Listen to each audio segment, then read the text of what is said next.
অত্যন্ত দুঃখিত, একটু দেরি হয়ে গেল আজকে। কেন এমনি আমি ব্যস্ততার কারণে দেরি আমার জয়েন করতে আধা ঘন্টা লেট হয়েছে। সাড়ে নটা, নয়টা ক্লাস সাড়ে নয়টায় শুরু করেছি। বাট তারপরেও 15 মিনিট ধরে খেলে আমি ট্রাই করলাম। লাস্টে মোবাইল দিয়ে জয়েন করে এনামুলের বুদ্ধি দেওয়ার পরে আমি ল্যাপটপে জয়েন করতে পারলাম। তো ঠিক আছে, আমরা শুরু করি আমাদের নতুন টপিক। আজকের চ্যাপ্টারের নাম হচ্ছে তরল ও বায়বীয় পদার্থ।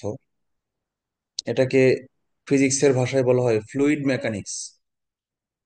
মেকানিক্স মানে গতিবিদ্যা, আর ফ্লুইড মানে হচ্ছে প্রবাহী।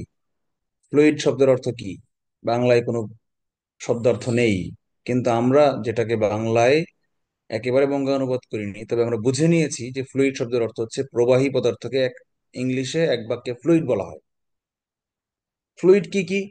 তরল হতে পারে, বায়বীয় হতে পারে, ইভেন প্লাজমাও হতে পারে। আপনাদের ফিজিক্সের প্রথম ক্লাসের নাম ছিল পদার্থের অবস্থা ও পরমাণুর গঠন। ওই পদার্থের অবস্থার মধ্যে আমরা দেখিয়েছিলাম পদার্থের অবস্থা হচ্ছে চারটা। তিনটা হচ্ছে কমন, কঠিন, তরল, বায়বীয়, আর একটা হচ্ছে বিশেষ, দ্যাট ইজ প্লাজমা। এই কঠিন ছাড়া বাকি সবই হচ্ছে ফ্লুইড। বুঝতে পেরেছেন? যেগুলা পাইপের ভিতর দিয়ে প্রবাহিত হতে পারে সেটাকেই বলা হয় প্রবাহী পদার্থ। প্রবাহী পদার্থের বৈশিষ্ট্য হচ্ছে তার কোনো নির্দিষ্ট আকৃতি নেই, আকার আকৃতি নেই। আয়তন আছে, তরলের আয়তন আছে। বায়বীয় পদার্থের এবং প্লাজমার কোনো নির্দিষ্ট আয়তন নাই। আয়তন আছে বাট নির্দিষ্ট না আর কি। আর তরল পদার্থের আয়তন নির্দিষ্ট, কিন্তু আকৃতি নির্দিষ্ট না। বায়বীয় পদার্থের এবং প্লাজমার আয়তন আকৃতির দুইটার কোনোটাই নির্দিষ্ট না। আর তরল পদার্থের শুধু আকৃতি নির্দিষ্ট, আয়তন নির্দিষ্ট, কিন্তু আকৃতি নির্দিষ্ট না। আকৃতি আর আকার একই, আকার আকৃতি একই মিনিং করে, বাট আয়তন সম্পূর্ণ আলাদা জিনিস। কতটুকু জায়গা দখল করছে তাকে আয়তন বলে। আর তার শেপটা কেমন, রাউন্ড নাকি স্কয়ার নাকি রেক্টেঙ্গুলার, এগুলো হচ্ছে তার আকার বা আকৃতি। যাই হোক, এগুলো পিছনের আলাপ, এগুলো আমরা না করি, আমরা নতুন পদার্থে আসি। যেসব পদার্থে নির্দিষ্ট আকার আকৃতি নাই সেগুলাই কিন্তু পাইপের ভিতর দিয়ে প্রবাহিত হতে পারে। তাহলে এখন আমার প্রশ্ন হচ্ছে, তরল এবং বায়বীয় পদার্থকে একই চ্যাপ্টারে কেন রাখা হলো? তরল পদার্থের আলাদা একটা চ্যাপ্টার হইতো, বায়বীয় পদার্থ আলাদা হইতো। একই সঙ্গে নেওয়া হচ্ছে কারণ হচ্ছে এই দুইটাই ফ্লুইড মেকানিক্স। এরা সবাই একই রকম সূত্র ফলো করে চলে। যেমন আর্কিমিডিসের সূত্র, ক্লিমসন লাইনের সূত্র, বার্নৌলিজ ইকুয়েশন, হ্যাঁ এগুলা সব, স্টেফানের সূত্র, এগুলো সব একই রকম সূত্র, যেগুলা তরল এবং বায়বীয় পদার্থের ক্ষেত্রে প্রযোজ্য। কিন্তু এগুলা কোনো সূত্রই কঠিন পদার্থের ক্ষেত্রে প্রযোজ্য না। আমরা একটা সংজ্ঞা শিখি, হোয়াট ইজ ডেনসিটি। বস্তুর একক আয়তনের ভরকে তার উপাদানের ঘনত্ব বলে। কোন বস্তুর ঘনত্ব সেই বস্তুটির উপাদান এবং তাপমাত্রার উপর নির্ভর করে। স্যার স্ক্রিন শেয়ারটা অন করলে ভালো হতো। তো এখানে একটু বোঝার ব্যাপার আছে যে উপাদানের উপর নির্ভর করে অ্যাকচুয়ালি ঘনত্ব হচ্ছে পদার্থের মৌলিক বৈশিষ্ট্য, উপাদানটাই হচ্ছে স্যার আসল স্ক্রিনটা বৈশিষ্ট্য। শেয়ার করেন। স্ক্রিন শেয়ার স্ক্রিনটা করিনি? শেয়ার হয়নি। না এতক্ষণ স্যার। পরে বললেন? হাই হাই, এতক্ষণ পরে আপনার এই কথা বলতেছেন? আমি আর আমি তো অবস্থা আপনি গল্প বলছিলাম করতে। ধরো মিয়া। আমি 20 মিনিট পার হয়ে গেছে ক্লাসের, এতক্ষণে বলো স্ক্রিন শেয়ার করো নাই, করি নাই। এখন দেখা যায়? হবে, আমি নিতেছি। আসছে স্যার। আচ্ছা, আমার ক্লাসে আজকে নতুন একজন পার্টিসিপেন্ট আছেন, সাবিনা ইয়াসমিন স্বর্ণা। তিনি কি আমার কথা শুনতে পাচ্ছেন? আচ্ছা, মনে হয় জয়েন করেন নাই উনি। আমরা সব আমাদের পরিচিত মুখ, পুরাতন। আচ্ছা, রাইট, নাই মেবি। আচ্ছা। সবাই সব। তো ঘনত্ব হচ্ছে কোনো বস্তুর একক আয়তনের ভরকে। আচ্ছা, অসুবিধা নাই, আমি এতক্ষণ কিছু পড়াই নাই, দেখেন এতক্ষণ যেগুলো বলছি এগুলো আসলে গল্পই ছিল, ঠিক আছে? আপনারা ভালো সময়ে আমাকে নক করেছেন। হ্যাঁ, এই এখান থেকেই শীট শুরু, যেখান থেকে আমরা বলবো এখান থেকেই শুরু। কিছু মিস হয় নাই, এটা একটা জিনিস ভালো লাগছে। বস্তুর একক আয়তনের ভরকে তার উপাদানের ঘনত্ব বলে। মানে সমান আয়তনের মধ্যে যার ভর বেশি সেই বেশি ঘন। মনে করেন এক কাপ পানি আর 1 কাপ বাতাস। পানির 1 কাপ পানির ভর বেশি, এই জন্য পানির ঘনত্ব বাতাসের চেয়ে বেশি। আবার 1 কাপ পানি আর 1 কাপ তেল, তেলের চেয়ে পানির ভরটা বেশি, এই জন্য তেলের চেয়ে পানি বেশি ভারী, বা ঘনত্ব তেলের চেয়ে পানির বেশি। কারো কাছে কি কোনো অসঙ্গতি বা উল্টা মনে হচ্ছে নাকি? এখন সময় আছে, বলেন। Hello guys, WhatsApp, I am Gen Z. প্যারা, প্যারা শব্দটা জেনজিদের কাছ থেকে আমি আয়ত্ত করে নিয়েছি। আচ্ছা, সাবিনা ইয়াসমিন স্বর্ণা, আপনি নতুন জয়েন করেছেন, আপনি কি শুনতে পাচ্ছেন আমার কথা? জি স্যার, শুনতে পাচ্ছি। আচ্ছা, ওকে, থ্যাংক ইউ, ক্যারি অন। ক্লাসে মনোযোগ দিবেন। যদিও আপনার টার্গেট 47 BCS না, 48 BCS, বাট মনে রাখবেন each and every moment of your life is important. আপনি জীবনকে যতটুকু ঠকাবেন, যতটুকু ফাঁকি দিবেন, জীবন আপনাকে ঠিক ততটুকুই ফাঁকি দিবে। বুঝতে পেরেছেন? স্যার, ফাঁকি দেওয়ার সুযোগ নাই আপনি জিমে ইনশাল্লাহ। গেছেন সব। Okay, very good, I like your confidence and voice, smart, bold. Okay, mute করেন, আমরা ক্লাস থাকি। আপনি যেখানে যে সিচুয়েশনে থাকেন না কোনো, দৈনিক 2 ঘন্টা ক্লাসের জন্য বরাদ্দ রাখবেন। হয়তো মনে হতে পারে ধর নতুন করে শুরু হলে শুরু করবেন, এই 20টা ক্লাস করে কি লাভ। মনে রাখবেন এই 20টা ক্লাস হয়তো আপনাকে পরবর্তীতে 40টা ক্লাসের অ্যাডভান্টেজ দিবে। এটা এখন বুঝবেন না, বাট 48 BCS পরীক্ষার আগ মুহূর্তে বুঝবেন। ওকে, উই মে প্রসিড। এখন বলেন তো, আমি যে বললাম তেলের চেয়ে পানির ঘনত্ব বেশি, এই কথাটা শুনে কি কারো কনফিউজড হয়ে যাচ্ছেন, এমন কি কেউ আছেন? উল্টা মনে হচ্ছে কি না, থাকলে বলেন, তাহলে আমি একটু ব্যাখ্যা করবো, নাহলে ব্যাখ্যা করবো না। হ্যাঁ স্যার, একটু ব্যাখ্যা করেন, আমার একটু কেমন লাগতেছে। আচ্ছা, আপনি কারণ হচ্ছে আপনি ঘনত্ব এবং সান্দ্রতা, ভিসকোসিটি, এই দুইটা জিনিসের মধ্যে গুলিয়ে ফেলেছেন। হ্যাঁ, ঘনত্ব মানে হচ্ছে যেটা ভারী, আর ভারী জিনিসকে, মনে রাখবেন ভারী জিনিসকে পৃথিবী বেশি আকর্ষণ করে, অর্থাৎ ভারী জিনিসের ওজনও বেশি। যার ভর বেশি তার ওজনও বেশি। ভর এবং ওজন সমানুপাতিক, এটা ব্যতিক্রম হওয়ার কোনো সুযোগ নাই। আবারও বলছি, এটা ব্যতিক্রম হওয়ার কোনো সুযোগ নাই। ওজন আর ভর সমানুপাতিক। কিন্তু সান্দ্রতা বা অন্যান্য পদার্থে 100 ধরনের বৈশিষ্ট্য আছে, গলনাঙ্ক, স্ফুটনাঙ্ক, তড়িৎ ইলেকট্রন আসক্তি, হ্যাঁ, কুড়ি টেম্পারেচার, এগুলা সব কিছু কিন্তু মানে ব্যতিক্রম আছে, সেগুলা সরাসরি ভরের উপর ডিপেন্ড করে না। কিন্তু ওজন সরাসরি ভরের উপর ডিপেন্ড করে। তাহলে পৃথিবী যাকে বেশি আকর্ষণ করবে সে কি? আহ, একটা গ্লাসের মধ্যে যখন আপনি পানি আর তেল ঢেলে দিবেন, যাকে পৃথিবী বেশি আকর্ষণ করবে সে কি নিচে থাকবে না উপরে থাকবে?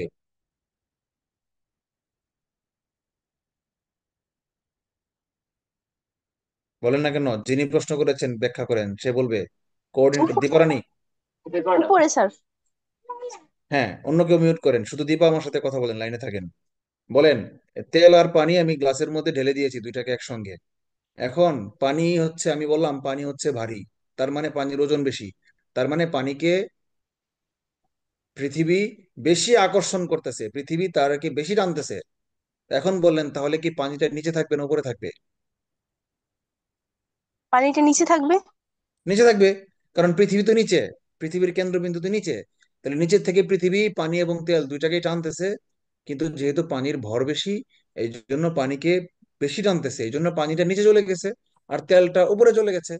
এখন কার ঘনত্ব বেশি কার ঘনত্ব কম, এটা বোঝার জন্য আপনি দুইটাকে মিক্স করে ঢালে দিলেই হলো। তো এখন আপনারা দেখেন, আপনি কি বিয়ে করছেন, রান্না বাড়া করেন, জীবনে ডাল রাঁধছেন? মনু, ডাইলে লবণ দেছো? তোমার বাড়ি বরিশাল না পিরোজপুর? মনু, যখন ডাইলে যখন তুমি তেল দাও, তখন তেল ভাইসা থাকে উপরে নাকি তেল ডুববা থাকে নিচে? ভাইসা থাকে উপরে। উপরে ভাইসা থাকে, তার মানে কি তেল হচ্ছে পাতলা, পাতলা জিনিস বলে ভাইসা থাকে। কাঠ পানিতে ছেড়ে দিলে ভেসে থাকে কেন? ওকে, মিউট করেন, আপনার কাজ শেষ। একটু ফার্দার ব্যাখ্যা করি। কাঠ পানিতে ভেসে থাকে কেন? কারণ কাঠ হালকা, মানে কাঠের ঘনত্ব কম, পানির ঘনত্ব বেশি। এখন যদি বলি বরফ অনেক শক্ত, হ্যাঁ, যেমন স্যার, ভিজা কাঠ তো উপরে ভাসে না, ভিজা কাঠ তো নিচেই থাকে। ভেজা কাঠ শুকনা তো কাঠ আলাদা উপরে জিনিস। থাকে। না, ভেজা কাঠ আলাদা জিনিস। কাঠকে যখন পানিতে ভিজাবেন, কাঠটা যখন পানি অ্যাবজর্ব করে, অ্যাবজর্ব করার পরে, অ্যাবজর্ব করলেই যে সে ডুবে যাবে তার কোনো গ্যারান্টি নাই। কারণ অ্যাবজর্ব যদি করে, ওর সাথে পানি অ্যাবজর্ব করছে, পানির যে ভারী কোনো বিষয় তো অ্যাবজর্ব করে নাই, তাহলে কেন সে ডুবে যাবে? স্বাভাবিক প্রশ্ন আসতে পারে। নর্মালি কাঠ হচ্ছে পানির চেয়ে হালকা। মনে করেন আমি যদি বলি একটা প্লাস্টিকের মগ পানির চেয়ে হালকা। এখন এই প্লাস্টিকের মগটাকে যদি আপনি পানিতে ঢেলে একদম পানি ভর্তি করে নাকে মুখে কানায় কানায় ভর্তি করে পানিতে ছেড়ে দেন, মগটা কি ডুবে যাবে? আপনার কি ধারণা? কমন সেন্স অ্যাপ্লাই করেন তো। একদম তলিয়ে যাবে পানিতে? যিনি প্রশ্ন করেছেন তিনি বলেন, স্বর্ণা বলেন। একটা মগ পানির চেয়ে হালকা, আমি বলেছি প্লাস্টিক পানির চেয়ে হালকা। এখন যদি আমি মগের মধ্যে পানি ভর্তি করে ছেড়ে দেই, মগটা কি নিচে ডুবে যাবে? জি ডুববে না। স্যার। না, ডুববে না। ভেসে থাকবে বালতির উপরে। আজকে প্র্যাকটিস করবেন, বা পারলে মিউট কেন করে স্যার, এখনো পানি বাথরুমে গিয়ে। ভরে দিলেও কি ডুববে না? না, ডুববে না তো। এখন যান বাথরুমে, মিউট করে ক্লাস করতে করতে একটা মানে বালতি, এইটা ফুল হচ্ছে বালতি অনেকটা ওই ভরাট যে করেন। ডুবে ডুবে বাসা যেটা ওই রকম। হ্যাঁ, ডুবে ডুবে ভেসে থাকবে, কিন্তু একদম তলিয়ে যাবে না। কার ঘনত্ব বেশি সেটা বোঝার জন্য বুঝবেন একদম তলিয়ে যাচ্ছে কিনা। একদম যদি তলিয়ে যদি যায় তাহলে বুঝবেন তার ঘনত্ব বেশি। ঠিক আছে? তার মানে প্লাস্টিকের ঘনত্ব কম, এই জন্য মগটা তলিয়ে যাচ্ছে না। কাঠের ঘনত্ব কম, এই জন্য কাঠটা তলিয়ে যাচ্ছে না। হ্যাঁ, অনেক সময় ভিজা কাঠ তলিয়ে যায়, এর কারণ কি? এটা আবার অন্য ব্যাখ্যা আছে। এর কারণ হচ্ছে কাঠ যখন পানি অ্যাবজর্ব করে তখন তার ভিতরে মলিকুলার অ্যালাইনমেন্ট চেঞ্জ হয়ে যায়, আণবিক বন্ধন, আণবিক গঠন চেঞ্জ হয়ে যায়, এবং হাইড্রোজেন বন্ডগুলো ভেঙে রিফর্ম করে। রিফর্ম যখন করে তখন তার কিছু, তার মধ্যে যে ভয়েড ছিল, কাঠের মধ্যে ফাঁকা ফাঁকা ভয়েড থাকে। এই ফাঁকাগুলো আগে মলিকুলার বন্ধন এরকম ছিল, এই বন্ধনের ভিতরে পানির অণু ঢুকতে পারতো না, যার কারণে এই ভিতরে একটা বাতাস আটকে থাকতো। এই জন্য কাঠটা ভেসে থাকতো। কিন্তু যখন পানিতে ডুবিয়ে দিবেন, তখন পানির যে হাইড্রোক্সিল মূলক ওএইচ বন্ড আছে, OH, H2O না পানির সংকেত, এইচ এবং OH এই দুই ভাগে ভাগ হয়ে যায় পানি। এই OH বন্ডগুলা, হাইড্রোক্সিল বন্ডগুলা কি করে, কাঠের উপাদানের যে সেলুলোজ, কাঠ কি দিয়ে তৈরি? সেলুলোজ দিয়ে তৈরি। সেলুলোজের মধ্যে OH মানে হাইড্রোজেন বন্ড আছে, হাইড্রোক্সিল বন্ড আছে। হাইড্রোক্সিল গ্রুপগুলোকে রিফর্ম করে, ভেঙে আবার রিফর্ম করে সোজা করে দেয়। তখন ওই মাঝখানের বাতাসটা বের হয়ে যায়, তখন কাঠটা ভারী হয়ে যায় পানির চেয়ে। তখন কাঠটা একেবারে তলিয়ে যায়। বুঝতে পেরেছেন? সেটা অন্য প্রসঙ্গ, সেটা আপার লেভেলের সায়েন্স, ওখানে আমরা না যাই। নর্মালি আমরা জানি যেসব জিনিস ভারী সেই সব জিনিস পানির নিচে থাকে, আর যেসব জিনিস হালকা সেসব জিনিস উপরে থাকে। তাহলে তেল, আমরা অনেকেই ভাবতে পারি যে তেল পানির চেয়ে ভারী। কেন? হ্যাঁ, তেল পানির চেয়ে ভারী না, তেল পানির চেয়ে হালকা, ঘনত্ব কম। কিন্তু যখন দেখবেন একটা আহ বোতলের গায়ে এক ফোঁটা পানি দেন, পানিটা টপ করে নিচে গড়িয়ে গড়িয়ে পড়ে যাবে, আর তেলটা গড়িয়ে পড়বে না, আঠার মতো অনেক সময় নিয়ে পড়বে। এই জন্য আপনার কাছে মনে হচ্ছে তেলটা বোধহয় ভারী। আসলে তেলটা ভারী না, তেলের সান্দ্রতা বেশি, অন্য বৈশিষ্ট্য এই জন্য। এখন আপনি আমাকে বলেন, দীপারানী একটু বলেন তো, অন্য কেউ কেউ এরকম ভাবছেন নিশ্চয়ই, যে অন্য কেউ বলতে পারেন, যার ইচ্ছা সে আনমিউট করে বলতে পারেন, যে কি যুক্তিতে, একটা লজিক তো অ্যাপ্লাই করতে হবে, যে কি যুক্তিতে তেল পানির চেয়ে ভারী মনে হচ্ছে। আপনার যুক্তির একটু ব্যাখ্যা করেন। স্যার আপনি যেটা বলছেন ওইটাই আমার মনে হয়েছিল প্রথম, যে ওইটাই রাইট। তার মানে ফোঁটা আমি ধরতে জল। পেরেছি যে আপনি কোন জিনিসটা বুঝতে পারেন না, আমি যেটা ধারণা করছি সেটাই সঠিক। আপনি সান্দ্রতার সঙ্গে ঘনত্বকে গুলিয়ে ফেলেছেন। সান্দ্রতা কি এটা আমরা আজকে ক্লাসের শেষ দিকে সেটা আছে পড়াবো, তখন আরো ক্লিয়ার হয়ে যাবেন। ওকে, আমরা ঘনত্বতে থাকি। তো দেখেন, এই যে একটা লাইন নিয়ে আমরা এত ব্যাখ্যা করলাম কেন? যেন ঘনত্ব রিলেটেড যে কোনো কোশ্চেন আসলে আপনারা আটকে না যান। এখন বলেছে ঘনত্ব কোনো বস্তুর উপাদান এবং তাপমাত্রার উপর নির্ভর করে। অ্যাকচুয়ালি তাপমাত্রার উপর নির্ভর করে না, অ্যাকচুয়ালি নির্ভর করে উপাদানের উপরই, কি দিয়ে তৈরি তার উপর নির্ভর করে, এবং তার আণবিক গঠন কেমন তার উপর ডিপেন্ড করে। আমরা এই জন্য লিখে দিই উপাদান, কমা দিয়ে লিখে দিই আণবিক আণবিক গঠন কেমন হয়।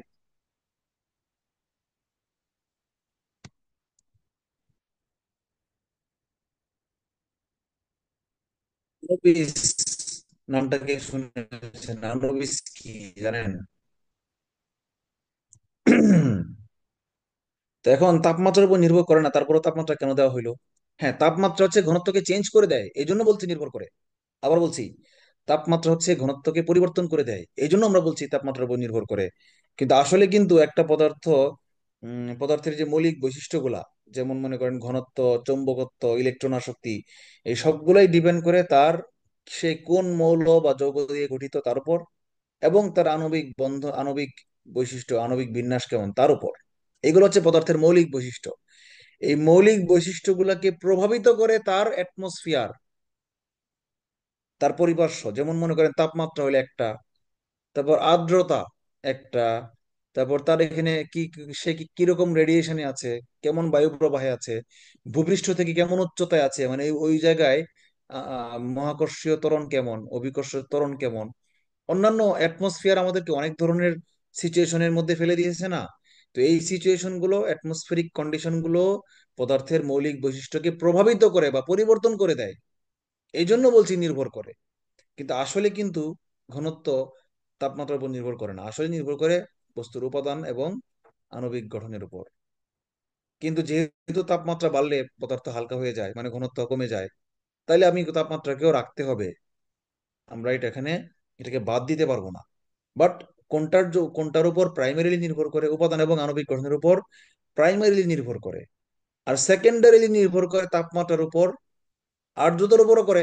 আমি সেকেন্ডারি ভাবে যদি চিন্তা করি, তাহলে অনেক কিছুর উপর ডিপেন্ড করাইতে পারি। যেমন আর্দ্রতার উপরও ঘনত্ব নির্ভর করে। কিভাবে ঘনত্ব নির্ভর করে? সুতার কাউন্ট নাম শুনেছেন, যারা টেক্সটাইল ইঞ্জিনিয়ারিং করেছেন তারা জানেন। বাংলাদেশ এমন চোরের দেশ, বাংলাদেশের ইঞ্জিনিয়াররা যখন সুতা বিক্রি করে, বায়ারকে যখন দেখায় যে দেখো তুমি কিনতেছো, হ্যাঁ তোমার দিলাম, এত কাউন্টের সুতা দিলাম, মাইপা দেখায় ভারী। পরে যখন বিদেশ চলে যায়, বিদেশ গিয়ে যখন তারা মাপে, তখন দেখে হালকা। টাকা দিয়ে দিছে বাংলাদেশের ইয়াকে, ফ্যাক্টরিকে। ওমা কিনা দেয় সুতা ওজনে কম, কি হইলো? মানে বাংলাদেশে আর্দ্রতা মিশাই দিছে, অথবা কন্ডিশনই ছিল আর্দ্র, হিউমিডিটি বেশি ছিল। তার মানে ভর বা ঘনত্ব কি হইলো? আর্দ্রতার কারণে পরিবর্তন হয়ে গেল। বুঝতে পেরেছেন? সো সেকেন্ডারিলি আমি অনেক কিছুর উপর ডিপেন্ড করাইতে পারি, কিন্তু আমার দরকার নাই।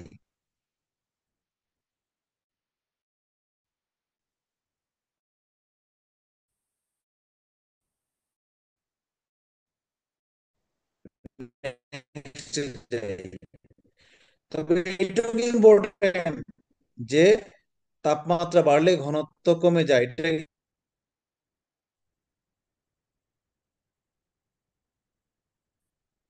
Hello, hello. জি স্যার, শুনতে পাচ্ছি। হ্যাঁ, আমি যে বললাম সাধারণভাবে তাপমাত্রা বাড়লে ঘনত্ব কমে যায়, এই ব্যাপারে কার কোনো কনফিউশন আছে? উল্টা মনে হচ্ছে কারো কাছে? না, মনে হচ্ছে না। আচ্ছা, কেউ ভার্চুয়াল চকলেট রেডি? যে বলতে পারবে সে একটা চকলেট পাবে। রেডি থাকেন সবাই প্রশ্নের উত্তর দেওয়ার জন্য। বলেন তো, তাপমাত্রা বাড়লে কেন ঘনত্ব কমে যায়? কে বলতে পারেন? উম, কারণ স্যার পদার্থের অণুগুলোর পপুলারাইজেশন বাড়ে। আচ্ছা, হ্যাঁ, এটা সঠিক বলেছেন। কিন্তু আমি তো এটা জানতে চাই নাই। আমি আমি স্যার। এটা এটা এটা আপনি যেটা বলেছেন, এটা হচ্ছে প্রাসঙ্গিক। তো মূল জিনিসটা, স্যার, দাঁড়ান দাঁড়ান, শাশ্বত থেকে আরেকটা সুযোগ দিচ্ছি। শরীফ পারবেন আমি জানি, শরীফ একটু পরে বলেন। শরীফ একটু পরে বলেন, শাশ্বতকে আমরা সুযোগ দিই। আমি জিজ্ঞেস করেছি তাপমাত্রা বাড়লে ঘনত্ব কেন কমে, আর আপনি বলেছেন তাপমাত্রা বাড়লে অণুর গতি বাড়ে। তাহলে অণুর গতি বাড়ে, তো আমি বুঝলাম না অণুর গতির সাথে ঘনত্বের সম্পর্ক, এটা বুঝায় বলতে হবে না? আপনি অর্ধেক বলেছেন, সঠিক বলেছেন, অর্ধেক বলেছেন, বাকিটুকু বলেন। শাশ্বতকে সেকেন্ড চান্স দিলাম, এরপরে শরীফ বলবে। অণুর গতির সাথে ঘনত্বের সম্পর্ক কি বলেন? সরি স্যার, না, এটা সরি না তো? পারবো না। হয়েছে তো, সঠিক হয়েছে তো। আপনার কথা সঠিক। আপনি জায়গা মতো হিট করেছেন, কিন্তু হিটটা একটু জোরে করলেই হয়ে যেত আর কি। আচ্ছা, শরীফ বলেন। স্যার যখন আমরা তাপ দিব তখন স্যার অণুগুলোর দূরত্ব বেড়ে যাবে। মানে তখন স্যার ওই একক আগে কম্পন আয়তনে বেড়ে যাবে। উপাদানের আগে পরিমাণটা না, কম দূরত্ব হবে। বাড়বে না, দূরত্ব বাড়বে না। আগে কম্পন বাড়বে। কম্পন বাড়ার কারণে যখন বেশি দূরে দূরে ধাক্কা দিবে, মনে করেন একটা রুমের মধ্যে 10টা ব্রয়লার মুরগি আছে, যখন গরম লেগে যাবে বা অথবা ঝগড়া লাগবে এই মুরগির বাচ্চাগুলোর মধ্যে, বাচ্চাগুলো ঝগড়াঝাটি করে চারদিকে ছড়ায় যাবে, মানে কি অণুগুলো চারদিকে ছড়ায় গেলে কি হবে? আয়তন বেড়ে যাবে। হ্যাঁ, এরপরে বলেন শরীফ। স্যার আয়তন বেড়ে গেলে স্যার মানে একক আয়তনে অণুর সংখ্যাগুলো কমে যাবে, যার কারণে স্যার ঘনত্ব কমবে আর ভরটাও কমবে স্যার। ফাইন, ফাইন বলেছে কি দেখেন, একক আয়তনের ভরকে ঘনত্ব বলে। তার মানে প্রতি এক নির্দিষ্ট একটা জায়গার মধ্যে কতগুলা অণু আছে, সেটা হচ্ছে তার ভর। এখন মনে করেন আমি ভর পরিবর্তন করলাম না, 1 কেজি একটা পাথরকে আমি তাপ দিলাম, তাপ দিলে কি তার ভর 1 কেজি থেকে বেড়ে যাবে নাকি কমে যাবে? অন্য কেউ বলেন। ভর ভর বলছি, ঘনত্ব জিজ্ঞেস করি নাই, ভর বলেছি। 1 কেজি একটা ভরকে নিলাম, এখন আমি তাপ দিয়ে গরম করলাম, করে আবার মাপবো। এখন আমি কি 1 কেজিতে বেশি পাবো না কম পাবো ভর?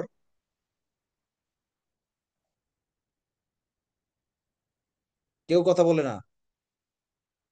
চকলেট না দিলে কথা বলবে না। স্যার শরীফ ছাড়া ভর এক কি কেজি পাবেন স্যার। 1 কেজি পাবো, রাইট। তাপমাত্রা দিলে ভালো করে খেয়াল করেন, তাপমাত্রা বাড়ালে বা কমালে ভর কখনো বাড়েও না কমেও না। ভর হচ্ছে পদার্থের অণুর মৌলিক বৈশিষ্ট্য। অণুকে যদি আমি সরায় ফেলতে পারতাম বা তেজস্ক্রিয় বিকিরণ দিয়ে আমি ক্ষয় করে দিতে পারতাম, তাহলে তার ভর কমতো। তাপমাত্রা বাড়াইলে ভর বাড়লো না। কিন্তু তাপমাত্রা বাড়াইলে যখন আয়তন বেড়ে গেল, আর আয়তন বাড়লে তার ঘনত্ব কমে গেল। কারণ কারণ যেহেতু বলেছে একক আয়তনের ভরকে, মানে ভরকেই ঘনত্ব বলে, কিন্তু তার মধ্যে একটা শর্ত আছে, সেটা কি একক আয়তনের। তার মানে আয়তন দিয়ে ভাগ দিতে হয়। ঘনত্ব বের করার জন্য আয়তন দিয়ে ভাগ দিতে হয়। কেন ভাগ দিতে হয়? কারণ ফিজিক্সের প্রথম ক্লাস থেকেই বলে আসতেছি, সংজ্ঞার মধ্যে যেই রাশিটার আগে একক শব্দটা থাকে, সেই রাশিটার সমীকরণের নিচে চলে যায়, ভাগ দিতে হয়। বুঝতে পেরেছেন? যেমন ধরেন আমি যদি লিখি ঘনত্বের একক কেজি।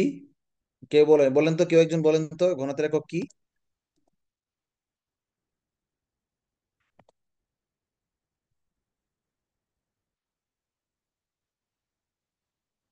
বলেন না কেন? আয়তনের একক কি? স্যার স্যার মিটার আয়তনের কিউব। একক তো ভি স্যার। Metre cube. আয়তনের একক ভি না, আয়তনের প্রতীক হচ্ছে ভি, ভলিউম। ইংরেজি ভলিউম থেকে ভি। কিন্তু একক কি? একক হচ্ছে মিটার কিউব। আর ভরের একক কি? ভরের একক কেজি। তার মানে কেজি কে মিটার কিউব দিয়ে আমি ভাগ দিয়েছি বলেই রাশিটা উপরে গিয়ে -3 হয়ে গেছে। অর্থাৎ এই কেজি পার মিটার কিউব এভাবে বলা যায় কথা। আমি যদি এভাবে লিখি, KG divided by metre cube, এই দুইটা একই জিনিস। বুঝতে পেরেছেন? যদি আমি ডিভাইডেড চিহ্ন দেই, তাহলে আর মিটারের উপরে পাওয়ার -3 দিতে হবে না। আর যদি ডিভাইডেড চিহ্ন না দেই, তাহলে পাওয়ারের মধ্যে -3 দিতে হবে। অর্থাৎ KG divided by metre cube. আচ্ছা, আমি একটু আগে বলছিলাম যে যদি আমি বলি, এরপরে আমি চেঞ্জ হয়ে গেছি এককে। এখন যদি আমি বলি সেই কথাটা এখন বলি। যদি আমি বলি যে ঘনত্ব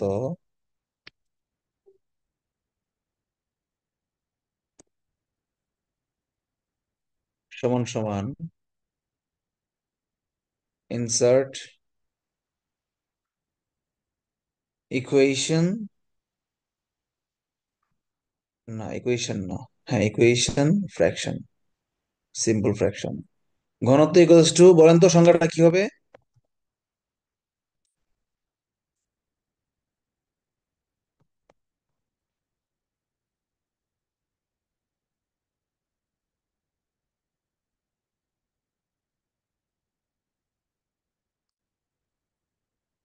ঘনত্ব ইকুয়ালস টু ভর বাই আয়তন। আচ্ছা, এখন বুঝতে পেরেছেন কেন ভর বাই আয়তন হইলো?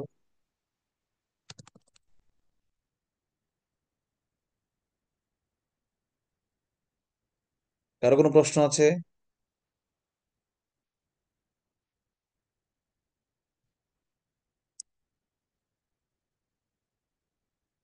কারো কোনো প্রশ্ন নাই?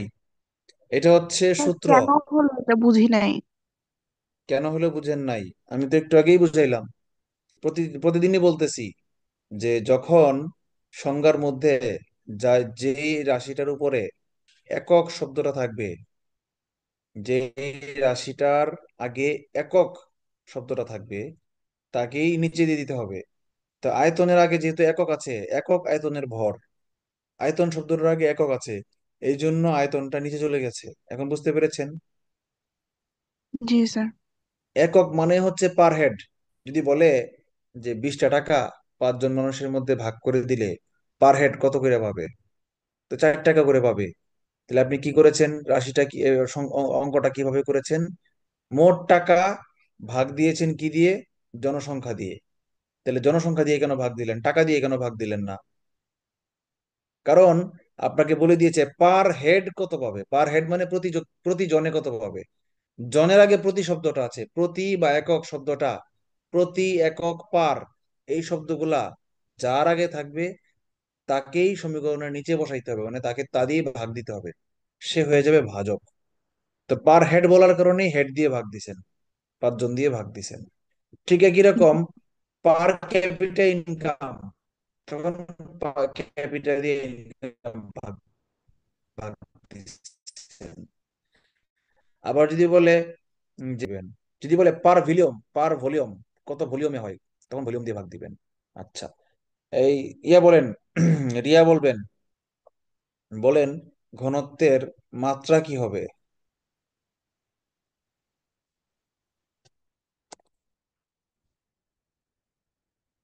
এতদিন ক্লাসে শিখাইছি মাত্রা কিভাবে বের করতে হয়, মহাকর্ষ অভিকর্ষ ক্লাসে এবং আরো তাপবিদ গতিবিদ্যার ক্লাসে, বেশ কয়েকটা ক্লাসে আমি দেখিয়েছি কিভাবে একক আর মাত্রা একই জিনিস, বারবার কিন্তু বলেছি একক আর মাত্রা একই জিনিস। এমএলটি দিয়ে, মনে আছে, থার্ড ব্র্যাকেট দিয়ে কিভাবে বের করতে হয়। একক দেখে দেখে কিভাবে ক্লাসে পরীক্ষা হলে কমন করে নাই, তখন একক দেখে দেখে কিভাবে মাত্রা খুঁজে বের করতে হয়, এগুলো শিখাইনি আপনাদেরকে কাজ ক্ষমতা শক্তি চ্যাপ্টারে, মহাকর্ষ বিকর্ষ চ্যাপ্টারে? বলেন, অন্যরা বলেন, যে পারবেন সে বলেন।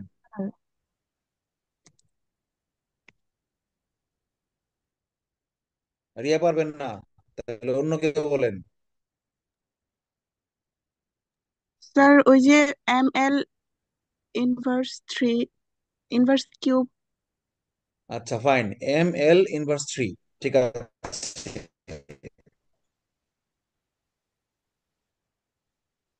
ML ইনভার্স 3, আচ্ছা এম কেন হলো আমাকে বোঝান, আমি বুঝি নাই। স্যার এটা এম ভরের আসলো মাত্রা। থেকে? স্যার ভরের মাত্রা M। এম ফর মাস, মাস মানে ভর। মাস, ভরের ইংরেজি হচ্ছে মাস, মানে ভর। মৌলিক একক তিনটাই, তিনটা দিয়ে মাত্রা সমীকরণ প্রকাশ করা হয়।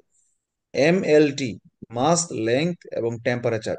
সরি, টেম্পারেচার না, ভুল বলতেছি। বলেন রিয়া, টিতে কি?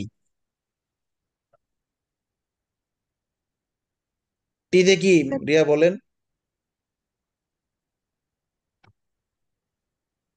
গুগলে সার্চ দিয়ে বললে হবে না, আমার সাথে ফাঁকিবাজি করলে চলবে না, নিজে নিজে পেরে বলতে হবে, না পারলে বলতে হবে স্যার পারি না, অন্যকে বলবে পারি না, আমি এটা কোনো বললাম লজ্জা তো না। টি পারি না, টি এর এটা ইয়ে আচ্ছা, পারি না। তা আপনি এম এল ইনভার্স 3 যে লোকে বলে ফেলতে পারছে ঘনত্বের মাত্রা, সেই লোকে টি মানে কি জানে না, এটা তো বিশ্বাস করা স্যার খুব এটা তো টাফ। মুখস্থ ছিল। আচ্ছা ঠিক আছে, মুখস্থ, তাহলে মুখস্থ দিলে আপনি বিসিএস পাস করতে পারবেন না, জীবনেও না, কোশ্চিন কালেও না। আমি এখনো বলতেছি আপনারা মুখস্থ থেকে বেরিয়ে আসেন, অ্যানালাইসিসে থাকেন। দেখে দেখে পরীক্ষা হলে কমন পড়ে নাই, আমি তাও উপর আনসার করতে পারবো।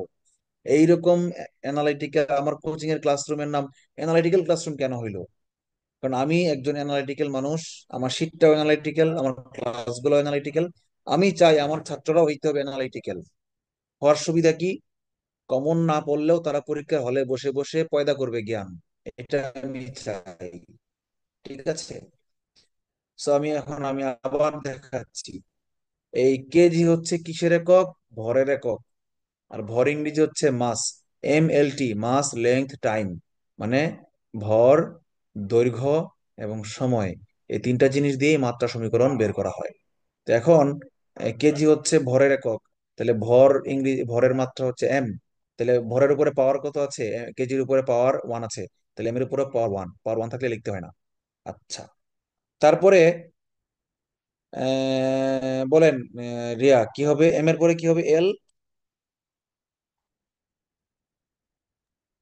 এর উপরে পাওয়ার স্যার কি হবে? ইনভার্স। হ্যাঁ, +3 না -3, এটা বলেন। স্যার এটা -3 হবে। হ্যাঁ, -3, যেহেতু ভাগ আছে এই জন্য -3 হবে। আচ্ছা ফাইন, আমি একটু আমাদের যারা নতুন জয়েন করেছেন আজকে তাদেরকে একটু দেখি তারা বুঝতে পারছে কিনা। স্বর্ণা, কি মাইন্ড করবেন যদি আপনাকে একটু জিজ্ঞেস করি, আপনি কি ক্লাসে সত্যিকার অর্থে মনোযোগ দিয়ে করছেন নাকি এমনি জাস্ট জয়েন করার জন্য? দেখি তো স্যাররা কেমন পড়ায়, প্রথম দিন জয়েন করছি, দেখি না কি পড়ায়। এই জন্য জয়েন করছেন। স্বর্ণা কি আছেন কানেক্টেড? নাই। আচ্ছা, যদি ব্যস্ত থাকেন নো প্রবলেম, আপনাকে ডিস্টার্ব করবো না। আশা করি সবাই বুঝতে পেরেছেন, আর ব্যাখ্যা করা দরকার নাই পুরো, কারণ এর চেয়ে কঠিন কঠিন একক আমি মাত্রা সমীকরণ আমি এর আগে ব্যাখ্যা করে ফেলেছি। আমরা চাপে চলে যাই। চাপ মানে হচ্ছে প্রেসার। কোনো পৃষ্ঠের একক ক্ষেত্রফলের উপর লম্বভাবে প্রযুক্ত বলকে চাপ বলে। তার মানে এই যে একক শব্দটা কার আগে আছে? ক্ষেত্রফলের আগে আছে, এই জন্য ক্ষেত্রফল দিয়ে ভাগ করেছি। আর কাকে চাপ বলে? বলকে চাপ বলে, বলের মানকেই চাপ বলে, এই জন্য বল উপরে আছে। চাপ সমান সমান বল ডিভাইডেড বাই ক্ষেত্রফল। এখন আমি প্রশ্ন করি, পরীক্ষায় অঙ্ক চলে আসছে যে 5 মিটার স্কোয়ার, ক্ষেত্রফলের একক হচ্ছে মিটার স্কোয়ার, 5 মিটার স্কোয়ার জমিতে আমাকে বুলডোজার মারতে হবে 200 নিউটন বলে। তাহলে কি পরিমাণ চাপ প্রয়োগ করতে হবে, কেউ একজন বলেন তো? Sir 40 Pascal. 40 প্যাসকেল। মানে কি? আমি যখন বলকে ভাগ করে দিব, 200-কে ভাগ করে দিয়েছি 5 মিটার স্কোয়ার দিয়ে, তখন আমি 1 মিটার স্কোয়ারে পেয়ে গেছি 40 করে, প্রতি এককে 40, তার মানে 40 প্যাসকেল।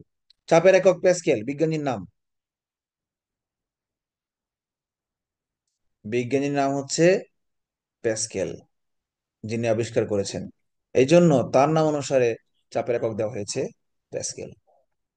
কিন্তু কিন্তু অরিজিনাল এককটা এটা না। ওই যে মনে আছে আগের ক্লাসে কিভাবে মাত্রা সমীকরণ সহায়ক একক দেখিয়ে দেখিয়ে করেছিলাম? প্যাসকেলের ইংরেজি হচ্ছে পিএ, সংক্ষেপে লেখা হয় পিএ দিয়ে, পিএ। কিন্তু কিন্তু চাপের, যেমন দেখেন এই যে বলের একক কি? নিউটন না? কিন্তু আসলে তো বলের একক নিউটন না। নিউটন তো বিজ্ঞানীর নাম, সম্মান করে নিউটন বলা হয়। আসলে বলের একক কি, কে বলতে পারেন?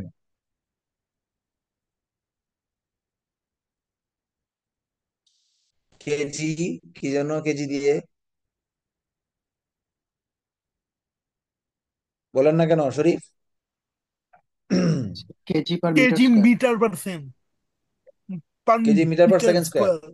হ্যাঁ, KG metre per second square, মানে বল সমান সমান ভর পূরণ ত্বরণ, এটা আমরা অনেক আগে ক্লাসে পড়ায় ফেলছি। তাইলে এখন আপনারা এই ঠিক একই রকম চাপের একক প্যাসকেল ও বিজ্ঞানীর সম্মান দিয়া, কিন্তু আসলে কি হবে বলেন তো?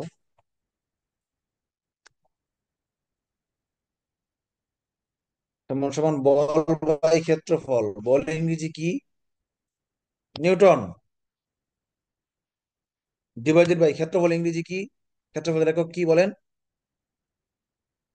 Sir metre sir M square. Square. Control shift plus দিলেই পাওয়ার হয়ে যায়। কন্ট্রোল শিফট প্লাস, আরে ব্রাদার, মিটার স্কোয়ার।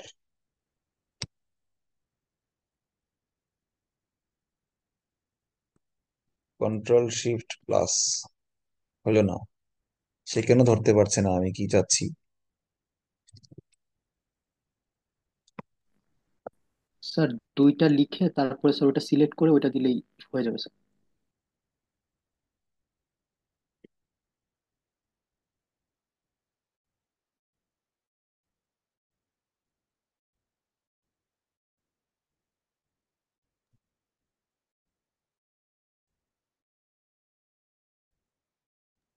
তো এটা কি সুপারস্ক্রিপ্ট হচ্ছে না? ওকে, থ্যাংক ইউ।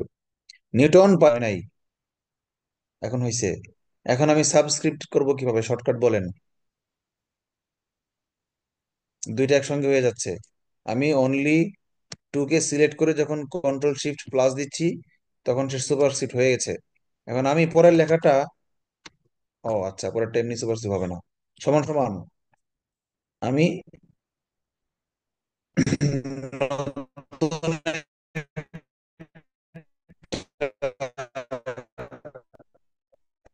একক লিখতে যাচ্ছি, newton metre, control shift plus. কেন এরকম হবে? আমি আগে সুপারস্ক্রিপ্ট করতে হবে? আগে তো এরকম ছিল না। আগে তো ছিল সুপারস্ক্রিপ্ট দিলেই কার্সরটা উপরে চলে যেত। আচ্ছা ঠিক আছে, হোয়াট এভার, আমি পারতেছি, এটাই বড় কথা। কঠিন ভাবে পারতেছি আর কি। নিউটন পার মিটার স্কোয়ার, এটা হচ্ছে আমার বলের প্রকৃত একক। এখন বলেন মাত্রা কি, মাত্রা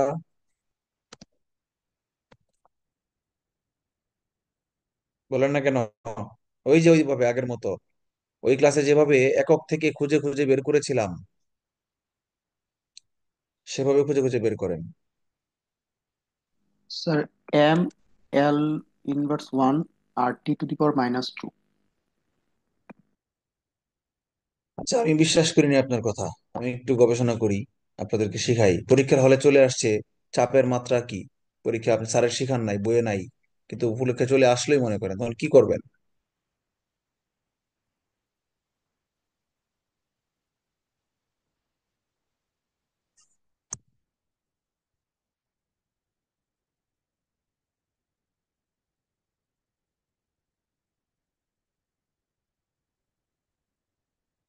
খুঁজে বের করেন নিউটনের মাত্রা কি। আমরা একটু বাই সাইডে প্র্যাকটিস করি। নিউটন সমান সমান KG metre per second square.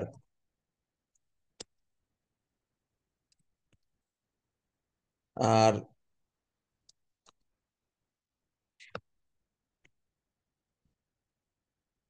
আর এটার সাথে ভাগ হয়েছে কি, এই যে নিউটন, নিউটনকে ভাগ দিয়েছি কি দিয়া, মিটার স্কোয়ার দিয়ে ভাগ হবে। মানে এটার সাথে আরো গুণ দিব কি,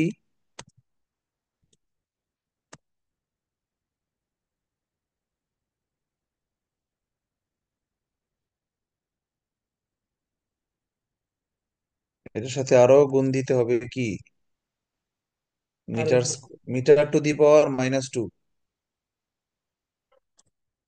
মিটার টু দি পাওয়ার -2 দিয়ে আমরা গুণ দিয়েছি, তাই না? নিউটন ইন্টু, দেখেন এই যেটা, newton into metre to the power -2, এটাই না?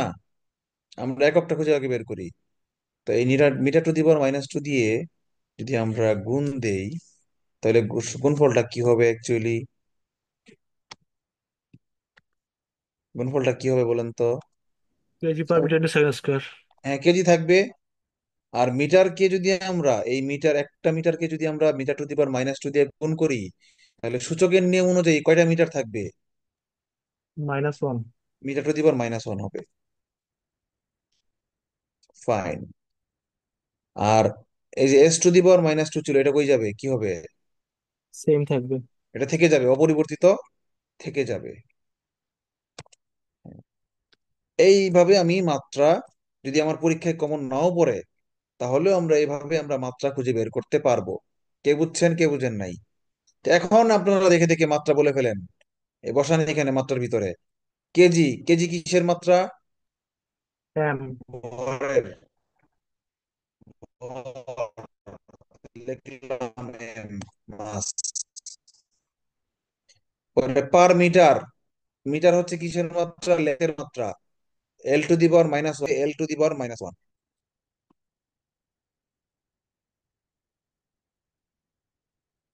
আবার S⁻⁻², এস হচ্ছে সেকেন্ড। সেকেন্ড কিসের একক? সময়ের একক। সময় ইংরেজি টাইম, টাইমের মাত্রা হচ্ছে সেকেন্ড। তাহলে time to the power -2, S⁻⁻², তাই টাইম টু দি পাওয়ার -2 হবে। বুঝতে পেরেছেন? এখন আমি এগুলো জি মুছে স্যার। দেই, এগুলো আমি এখন কেটে দিই, এগুলো আমার দরকার নেই। রাফ, এগুলো রাফ ছিল, রাফ আমি শেষ, রাফ করা শেষ। তার মানে এইভাবে আপনারা পরীক্ষার হলে বসে বসে কমন না পড়লেও মাত্রা খুঁজে বের করতে পারবেন। কারো কোনো প্রশ্ন আছে এখন পর্যন্ত?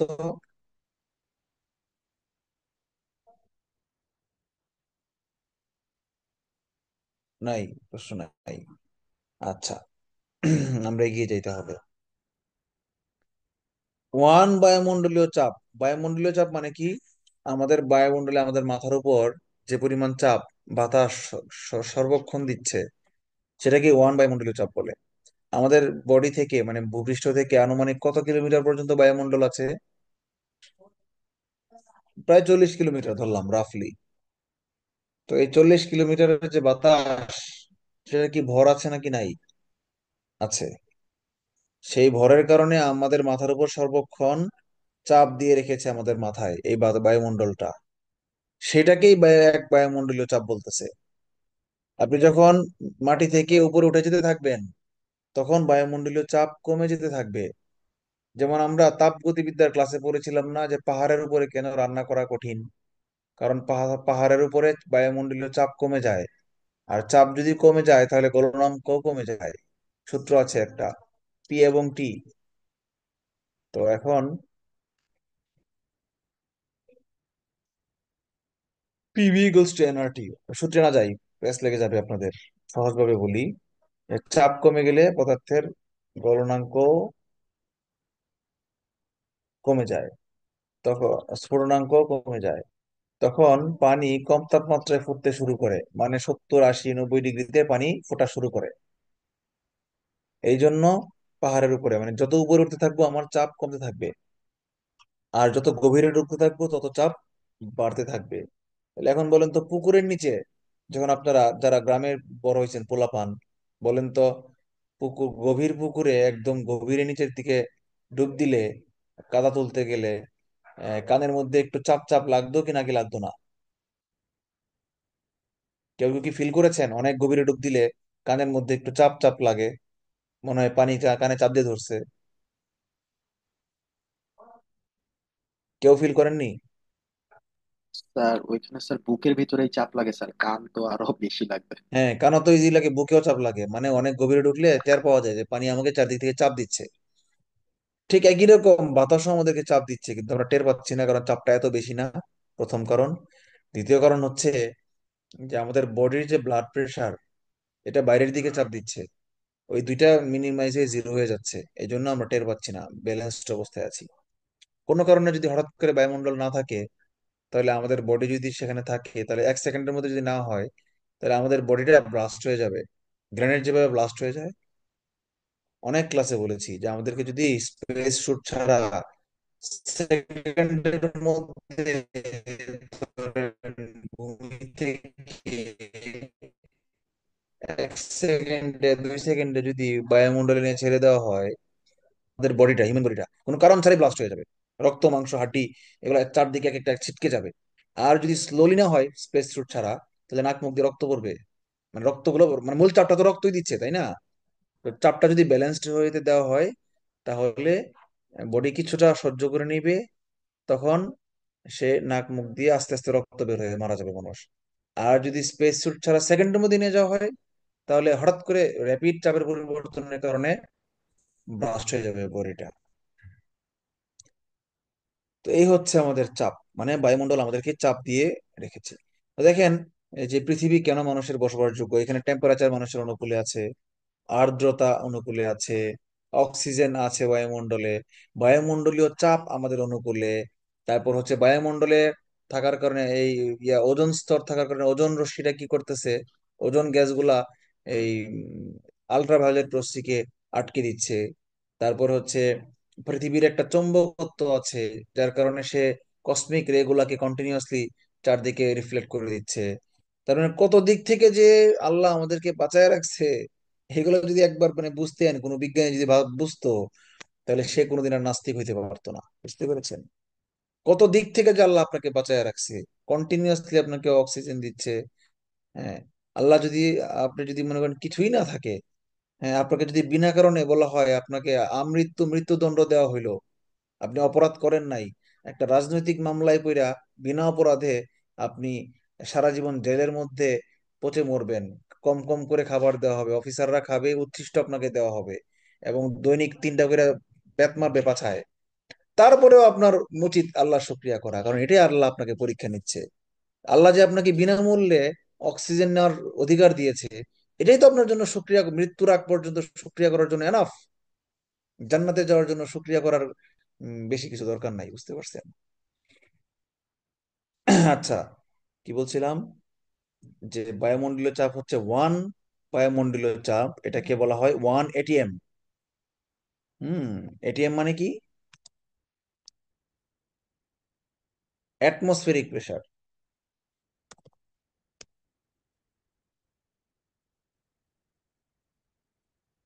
1 ATM সমান সমান ওয়ান বায়ুমণ্ডলীয় চাপ 1 atm অ্যাটমসফেরিক প্রেসার সমান সমান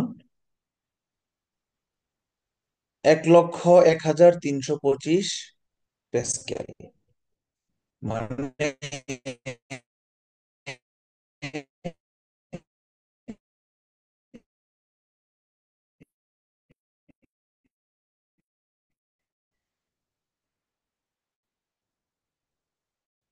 প্রতি মিটার স্কয়ার জায়গার মধ্যে বাতাস কি পরিমাণ চাপ, কত নিউটন বলে চাপ দিচ্ছে?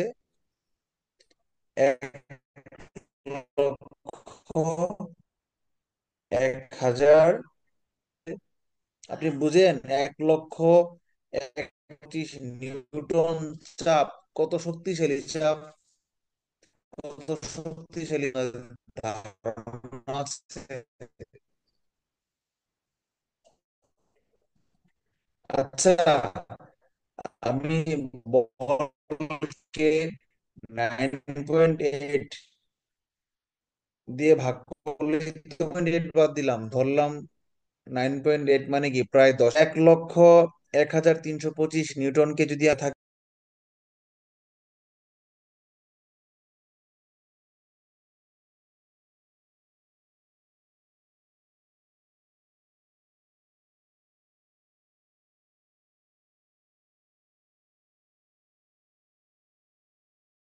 সরি, আমি মনে আনমিউট হয়ে গেছিলাম, সরি ডিসকানেক্ট হয়ে গেছিলাম না।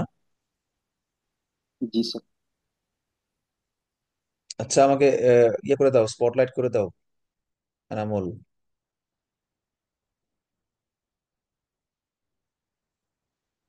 Thanks for your assistance cigar Enamul. না, এখন তো আর সিয়ার এনামুল না, এখন তো CC Enamul. Class coordinator Enamul. ছি ছি নুনি ছি। এই তোমরা সবাই এনামুলকে নুনি ডাকবা, ঠিক আছে? ছি ছি ছি রে নুনি ছি। এটা একটা হাস্যকর গান, খুব ভাইরাল হয়েছে, আমার খুব খুব মজা লাগে এই গানটা। এই চাচা হেনা কোথায় এরপরে যদি প্রেমের সমাধি ভেঙে গানটা না দেওয়া হইতো, না দিয়া যদি বলতো ছি ছি ছিঁড়ে নুনি ছি, তুই ধনকে দেখে মনকে না চিনে তুই আমাকে ছেড়ে চলে গেলি, এই গানের সাথে প্রেমের সমাধি ভেঙে গানের কোনো পার্থক্য নাই, তাই না? দুইটাই কিন্তু কষ্টের গান। আপনি খেয়াল করেন, দুইটাই কষ্টের গান। অথচ একটা গান শুনলে আমাদের চোখে পানি আসে, আর একটা গান শুনলে আমাদের মুখে হাসি আসে। এর পার্থক্য কি, এর কারণ কি? Can you analyse the psychology? দুইটাই দুঃখের গান, দুইটাতেই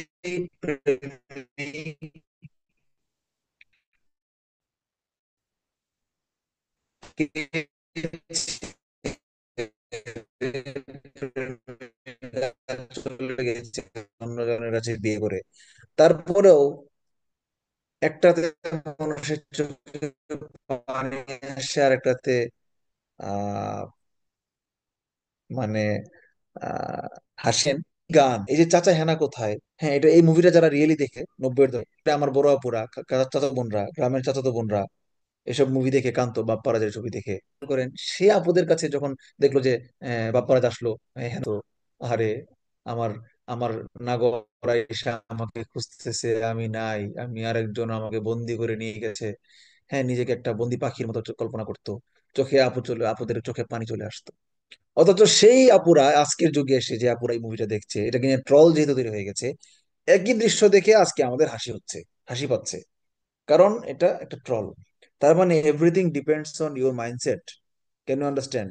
এই যে আমার কাছে ক্লাস করতেছেন, আপনাদের আমি নির্ঘাত একজনকেও তো আপনার বাপ মা ধমক দিয়ে পড়াচ্ছে না, তারপরেও তো আপনারা ক্লাসটা করতেছেন, আমার কথা শুনতেছেন, গেম খেলতেছেন না। এই একই আপনি অন্য একটা ক্লাস ভার্সিটিতে যখন করেন, আপনারা আমার এখানে ভার্সিটি স্টুডেন্টও আছেন, ভার্সিটি স্যারের ক্লাস আপনি করেন না, থাকে জাস্ট কানেক্ট হওয়ার জন্য ভিডিও অন করে মোবাইল দেখেন। তার মানে মাইন্ডসেটের ডিফারেন্স। মাইন্ডসেট কি? ভার্সিটির ক্লাস আমার না করলেও চলবে, দৌড় এগুলো শিখা লাভ নাই। আর নওশাদ স্যারের ক্লাস আমার করতেই হবে, কেন? সামনে বিসিএস পরীক্ষা ক্যাডার হইতে হবে, চাকরি পাইতে হবে। তার মানে এভরিথিং ডিপেন্ডস অন মাইন্ডসেট। আমি এটা বলছি না যে নওশাদ স্যার খুব ভালো পড়ায় এই জন্য কাজ আপনারা আমার কাছে মনোযোগ দিচ্ছেন, এটা না। মূল ঘটনা হচ্ছে আমাকে আপনাদের দরকার মনে করতেছেন এই জন্য, আর ক্লাসের পড়াগুলোকে আপনারা এখন দরকার মনে করছেন না। মাইন্ডসেট।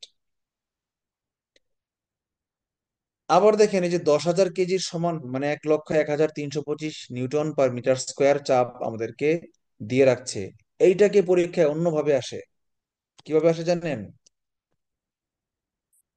1.103,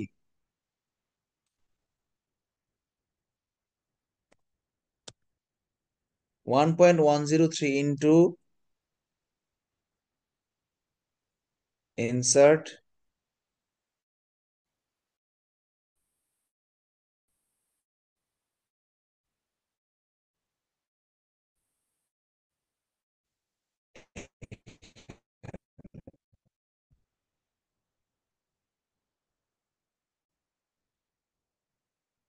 ইনসার্ট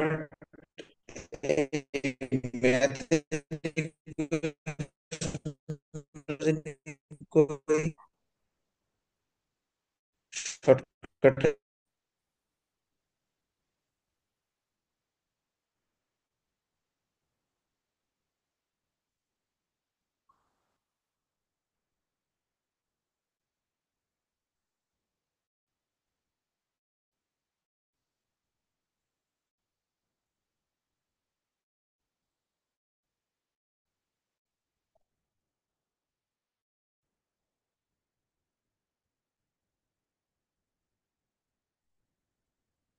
গুণ চিহ্ন 0.013 ইন্টু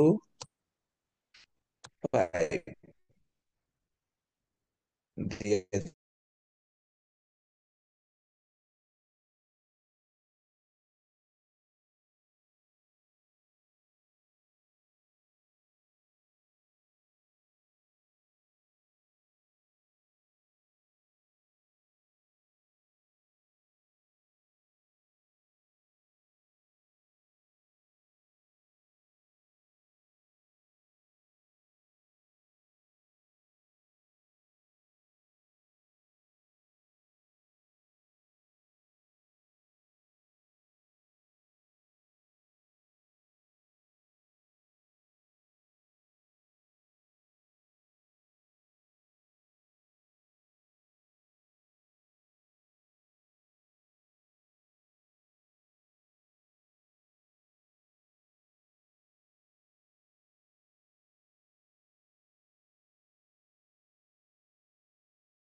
সরি, আমার নেটটা আবার প্রবলেম করেছে, বারবার ডিস্টার্ব করছে। আমি বললাম আমাকে আবার একটু হট আপনি করে দাও। ডিসকানেক্টেড হওয়ার আগে নেটে অনেক প্রবলেম ছিল, মানে ক্লিয়ারলি বোঝা যাচ্ছিল না।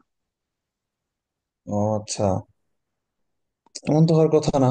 4G এবং গ্রামীণ ফোনের ইন্টারনেট, এবং আমি শহরে, এখানে তো ডিস্টার্ব হওয়ার কোনো কারণ নাই। তা কখনো তো এমন হয় না, কিন্তু আজকে হচ্ছে। কেন? আপনার ব্রডব্যান্ড নাই? না, আমি তো বাসায় ছিলাম না তো 1 মাস। ওই যে রিনিউ করা হয় নাই ওয়াইফাই, এই জন্য ওয়াইফাই আর আসে নাই। আর আমার ওয়াইফাইটা ডিস্টার্ব করতো মাঝে মাঝে, মনে আছে? ক্লাসের মাঝখানে ডিসকানেক্ট হয়ে যেত। এই জন্য ভাই আমি আপু, ওয়াইফাই বাদ অসুবিধা আছে দিয়া কিন্তু আমার মোবাইল ডাটা দিয়ে ক্লাস নিতাম, মনে আছে? হ্যাঁ। আমার মোবাইল ডাটা সবসময়ই ওয়াইফাই এর চেয়ে ফাস্ট না, বাট কনসিস্টেন্ট। মোবাইল ডাটা দিয়ে ক্লাস নিলে কখনো ডিস্টার্ব হয় না। কিন্তু আপনি ওয়াইফাই কোনটা যদিও ডাউনলোড স্পিড বেশি। বলো। কোনটা চালান আপনি? কোন আইএসপি? কোনটা চলে মানে গ্রামীণ? আইএসপি কোনটা ওয়াইফাই? ওয়াইফাই হচ্ছে মাইনেট, ময়মনসিং। কি করেন, বিটিসিএল নিয়ে নেন, আপনাদের তো আরো সুযোগ সুবিধা আছে, সময় লাগবে না।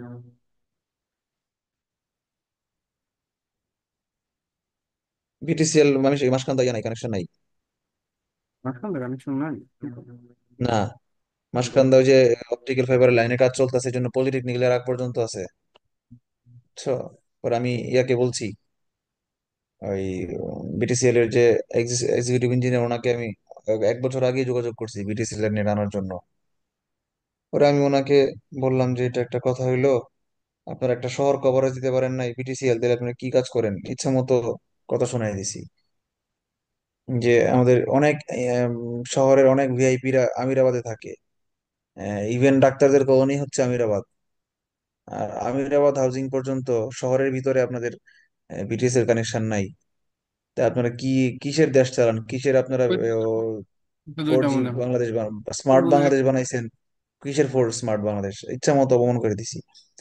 পরে বলে, স্যার কাজ চলতেছে, আমরা শুরু করেছি কাজ, ইনশাল্লাহ 1 বছরের মধ্যে কয়েক মাসের মধ্যে পেয়ে যাবেন। এরপরে তো আমার মনে নাই, 1 বছর পার হয়ে গেছে মনে হয় দুদিনে। আমি আমিরও কালকে আবার না দুইটা। আমিরাবাদ, হ্যাঁ। আমিরও তো অফিস আছে না দুইটা, একটা মনে হয় যে কৃষি সম্প্রসারণ আর একটা ইয়ে আছে।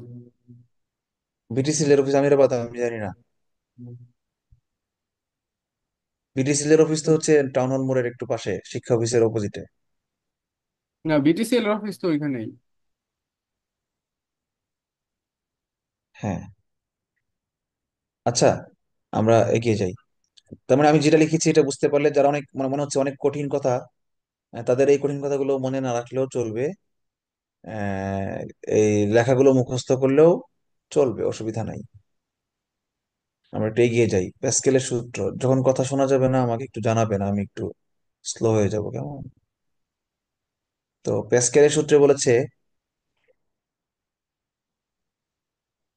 পাত্রে আবদ্ধ তরল বা বায়বীয় পদার্থের কোন অংশের উপর বাইরে থেকে চাপ প্রয়োগ করলে সেই চাপ কিছুমাত্র না কমে তরল বা বায়বীয় পদার্থের সব দিকে সমানভাবে সঞ্চালিত হয়, এবং তরল পদার্থের বা বায়বীয় পদার্থের সংলগ্ন পাত্রের গায়ে লম্বভাবে ক্রিয়া করে। বিষয়টা একটা চিত্র আঁকলে আপনাদের ইজি হবে, এছাড়া আপনারা বুঝতে পারবেন না। মনে করেন একটা বেলুন, বেলুন ভর্তি বাতাস, হ্যাঁ, বা একটা ফুটবল, ফুটবল ভর্তি পানি। এটাকে যদি আপনি কোনো একদিকে চাপ প্রয়োগ করেন বাইরে থেকে, তাহলে এই চাপগুলা ভিতরে সব দিকে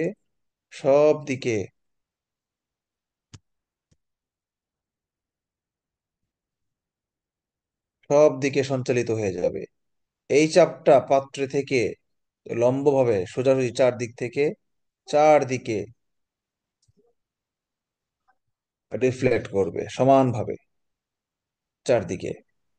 এবং কিছুমাত্র সেটা কমবে না, একটুও কমবে না, চারদিকে সমানভাবে করবে এবং লম্বভাবে করবে। হ্যাঁ, এটা ভাবার কোনো কারণ নাই যে এরকম কোনাকুনি করবে, এটা ভাবার কোনো কারণ নাই। এটা একেবারে লম্বভাবে করবে। কার কোনো প্রশ্ন আছে?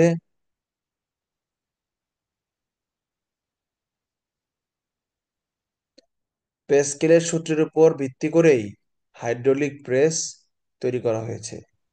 পানির তৈরি যে চাপ, হাইড্রোলিক প্রেসের মাধ্যমে ব্রেক বা জিনিসপত্র ভাঙা, যেমন গ্রাইন্ডিং মেশিন, বড় বড় মেশিনে যে লোহার জিনিসপত্র ভেঙে ফেলে রিসাইকেল করে, এইগুলো হাইড্রোলিক প্রেস দিয়ে করা হয়। এমন এই যে আমাদের এক্সকাভেটর গুলা যে চলে, হ্যাঁ, বেকো গাড়ি গুলা, বা আমাদের ক্রেন গুলা যে উঠে, এই অনেক জায়গায় হাইড্রোলিক প্রেসের ব্যবহার রয়েছে।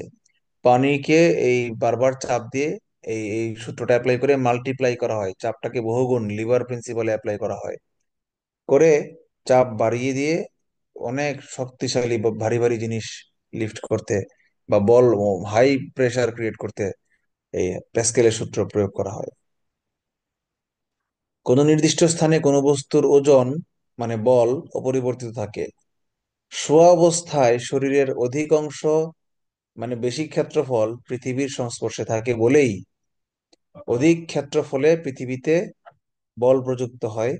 এই কারণে শোয়া অবস্থায় মানুষ পৃথিবীতে সবচেয়ে কম চাপ দেয়, মানে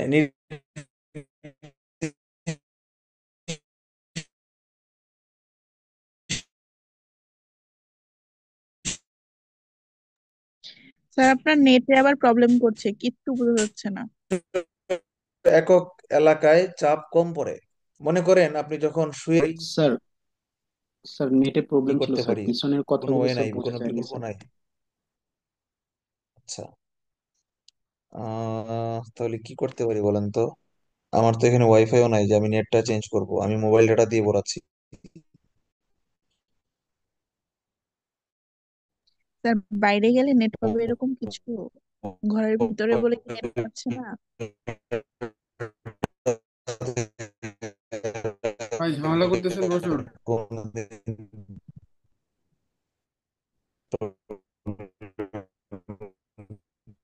করেননি কেন? আজকে করছে, সাথে বসে আছি, দিয়ে দেখি। আমি একটু চেয়ার নিয়ে বারান্দায় চলে যাই, কি কোনো পার্থক্য হয় কিনা। হ্যাঁ, আমাকে 1 মিনিট সময় দেন, আমার সময়ও শেষ প্রায়, ক্লাসের টাইম। আমরা কি আর আধা ঘন্টা কন্টিনিউ করব? ভাই টপিক এটা শেষ করেন।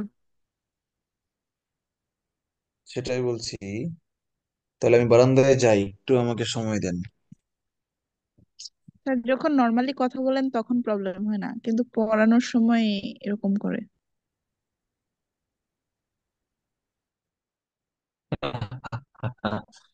এটাই বাস্তব।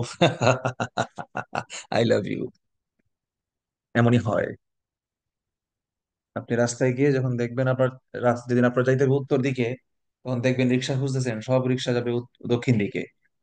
আবার যখন আপনার যাইতে হবে দক্ষিণ দিকে, তখন আপনি দেখবেন সব যাইতেছে উত্তর দিকে। এটাই বাস্তব। এই যে স্যার এই কথাগুলো বলছেন, এগুলো একদম ক্লিয়ার শোনা যাচ্ছে। এই এখনই পড়া শুরু করবো, দেখবেন এখনই ক্লিয়ার শোনা যাবে না, কিচ্ছু শোনা যাবে না। এটাই বাস্তব।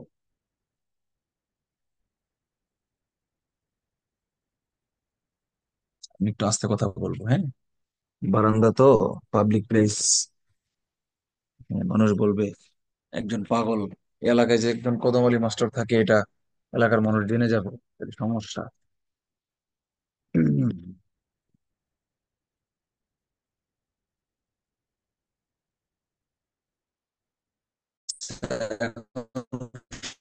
সমস্যা হচ্ছে না, একটু জানান আমাকে। সমস্যা হইলে সঙ্গে একটু নক দিয়েন। তো বলছিলাম, এই প্যাসকেলের সূত্রটা বুঝেছেন? যে আপনি যখন প্যাসকেলের সূত্র পর্যন্ত কি শোনা গেছিল? হ্যালো? স্যার পেসকেলের হ্যাঁ সূত্রটা স্যার। শোনা গেছে স্যার, হাইড্রোলিক প্রেসের যে স্টোরিটা ওইখান থেকে স্যার একটু আচ্ছা বললে আচ্ছা, হতো। এখানে তেমন কিছুই নাই। হাইড্রোলিক প্রেসের ক্ষেত্রে বলা হয়েছে কি, যে প্যাসকেলের সূত্র প্রয়োগ করে হাইড্রোলিক প্রেস তৈরি করা হয়েছে। ওই যে আমাদের ক্রেন আছে না, ক্রেন, বুলডোজার, তারপরে গাড়ির ব্রেক, এরকম যেখানে হাই প্রেসার গ্রাইন্ডিং মেশিন, যেখানে হাই প্রেসার লাগে, সেই সব জায়গায় হাইড্রোলিক প্রেসের থিওরি অ্যাপ্লাই করে প্রেসারকে মাল্টিপ্লাই করা যায় বারবার। হুম। কোনো নির্দিষ্ট স্থানে কোনো মানুষের বল, মানে ওজন এবং ভর অপরিবর্তিত থাকে, কিন্তু যখন মানুষ শুয়ে থাকে, তখন তার শরীরের অধিক অংশ পৃথিবীর সংস্পর্শে থাকে বলে বল, একই পরিমাণ বল মানে তার ওজন, একই পরিমাণ ওজন অনেক বড় ক্ষেত্রফলের মধ্য দিয়ে পৃথিবীতে ছড়িয়ে যায়, ছড়িয়ে প্রযুক্ত হয়। এই জন্য শোয়া অবস্থায় মানুষ পৃথিবীতে সবচেয়ে কম চাপ দেয়। আমরা চাপ বোঝাচ্ছি আর কি, হ্যাঁ। আমরা এখন এখন এই এই জায়গাটায় আমরা ইয়েতে নাই, হাইড্রোলিক প্রেসেও নাই, বা প্যাসকেলের সূত্রেও নাই। আমরা আছি নর্মাল চাপের ব্যাখ্যার মধ্যে। তাহলে আমরা এই জিনিসটাকে আমরা চাপে নিয়ে যাই। এই হাইড্রোলিক প্রেসের জায়গা বাদ দিয়ে আমরা এটাকে চাপের ব্যাখ্যার মধ্যে নিয়ে যাই। এটা হলো বেসিক অ্যানালিটিক্যাল কোশ্চেন আছে অনেক সময়, সেখানে এটা কাজে লাগবে। তো এখন আবার যখন মানুষ দৌড়াবে বা হাঁটবে, তখন কি হয়, মানুষের এক পা পৃথিবীর সাথে লেগে থাকে। একটা পা মানে কি সবচেয়ে কম এরিয়া, সবচেয়ে কম এরিয়া যখন চাপ দেয়, তখন সে পৃথিবীতে সবচেয়ে বেশি চাপ প্রয়োগ করে। আচ্ছা, তার মানে দৌড়ানো অবস্থায় পৃথিবীর থেকে সবচেয়ে বেশি চাপ দেয়, তার মানে সবচেয়ে বেশি দৌড়ানো অবস্থায়, তারপরে দৌড়ানো বা হাঁটা অবস্থায়। আর সেকেন্ড চাপ দেয় হচ্ছে দাঁড়ানো অবস্থায়, কারণ তখন দুই পা দিয়ে চাপ দেয় একটু বেশি ক্ষেত্রফলে। আবার যখন বসে থাকে, মানুষের যে উরাত এবং কোমর বা বাটক্স, এখানে অনেক বেশি এরিয়া জুড়ে থাকে, তার মানে বসা অবস্থায় আরো কম চাপ দেয়। আর শোয়া অবস্থায় সারা শরীর জুড়ে সংস্পর্শে থাকে ভূমির, মানে অনেক বড় ক্ষেত্রফল জুড়ে প্রয়োগ করে। তার মানে শো অবস্থায় সবচেয়ে কম চাপ দেয়। আপনি যখন শুয়ে থাকবেন, শুয়ে থেকে আপনার কোমরের নিচে বা পাছার নিচে একটা ওয়েইং স্কেল দিবেন, ওজন মাপার মেশিন দিয়ে দেখবেন। যদি ওজন আসে, ধরেন ওজন ভর শো করে 20-30 কেজি, আপনি যখন উঠে বসে যাবেন তখন দেখবেন ওখানে ভর দেখাবে 40-50 কেজি। আবার যখন ওটার উপর দাঁড়িয়ে যাবেন তখন দেখা যাবে আপনার অরিজিনাল ভরটা শো করবে 60 বা 70 কেজি, এটা শো করবে। তো এইটা দিয়ে এই কথাটা, এই ক্রমটা, আর আমি যে উদাহরণটা দিলাম ওয়েইং স্কেল দিয়ে, এটা 100% মানে অ্যাকুরেট, অ্যাপ্লিকেবল, প্রাসঙ্গিক আর কি। উদাহরণটা হাতে নাতে ধরাই দিলাম। প্লবতা ইংরেজি হচ্ছে বোয়ান্সি। মানেটা কি? কোনো বস্তু সম্পূর্ণ হোক বা আংশিক হোক, কোনো ফ্লুইডের মধ্যে, তরল বা বায়ু পদার্থের মধ্যে ডুবাইলে সে তরল বা বায়ু পদার্থ সেই বস্তুটাকে উপরের দিকে কিছু চাপ প্রয়োগ করে, অটোমেটিক্যালি, অকারণে উপরের দিকে চাপ প্রয়োগ করে। আর যে চাপটা প্রয়োগ করে সেই চাপটাকেই প্লবতা বলা হয়। মানে একটা মানুষ যখন পুকুরে পড়ে যায় তখন আহ যেহেতু মানুষের বডির ঘনত্ব, গড় ঘনত্ব পানির চেয়ে বেশি, তার মানে সাঁতার না কাটলে নর্মালি মানুষটা পানিতে ডুবে যাবে, এটা খুব স্বাভাবিক। কিন্তু এই ডুবারটাও অনেকগুলা, শুধু ভর ছাড়াও আরো অনেক কিছু, অনেকগুলা ফ্যাক্টরের উপর ডিপেন্ড করবে। আচ্ছা, আমার কথা কি শোনা যাচ্ছে? আমি কি আছি না হারাই গেছি? স্যার এখন জি একদম স্যার ক্লিয়ার আছেন। শোনা যাচ্ছে স্যার। আচ্ছা, তার মানে বোঝা গেছে যে ঘরের ভিতরে নেটওয়ার্ক প্রবলেম করছে। বাট আমি যতদিন ক্লাস নিয়েছি ঘরের ভিতরে বসেই কিন্তু নিতাম আগে, এই ট্রেনিং এ যাওয়ার আগে, ঢাকায় যাওয়ার আগে। স্যার তখন কিন্তু আজকে সমস্যা হয় না। ওয়েদারটার জন্য একটু প্রবলেম করতেছে। মেবি, হতে পারে। আচ্ছা, তো এখন এই বাচ্চা যে ডুবে গেল, ও যাবে কি যাবে না এটা প্লবতার উপর ডিপেন্ড করে। মানে পুকুরের পানির প্লবতা যদি বেশি হয়, তার মানে সে বাচ্চাটাকে উপরের দিকে বেশি উম বেশি চাপ দিবে। তার মানে বাচ্চাটা হয়তো একটু সাঁতার সাঁতার না কাটলে হাত পাতা ছোড়াছুড়ি করবে, চেষ্টা করবে বেঁচে থাকার। তাতে কিন্তু কিছু সময়, বেশি সময় পর্যন্ত সে টিকে থাকতে পারবে। আর প্লবতা যদি কম হয়, তাহলে সে বাচ্চাটা হাত পা ছোড়াছুড়ি করলে খুব তাড়াতাড়ি পানি নিচে তলিয়ে যাবে। তো এই প্লবতাটা ডিপেন্ড করে গভীরতার উপর। গভীরতা যদি বেশি হয় তাহলে প্লবতাও বেড়ে যায়। তার মানে গভীর পানিতে মানুষ ডুবে যাওয়ার সম্ভাবনা কম, আর আর কম গভীর পানিতে মানুষের ডুবে যাওয়ার সম্ভাবনা বেশি। আর এটা গভীরতা ছাড়াও লবণাক্ততার উপরও ডিপেন্ড করে। লবণাক্ত পানির ঘনত্ব বেশি এবং প্লবতা বেশি, এই জন্য লবণাক্ত পানিতে সহজে মানুষ ডুবতে চায় না। তো অর্থাৎ আমি বলতে চাচ্ছি এটাই, যে পুকুরের পানিতে ডুবে যাওয়ার সম্ভাবনা সাগরের চেয়ে বেশি।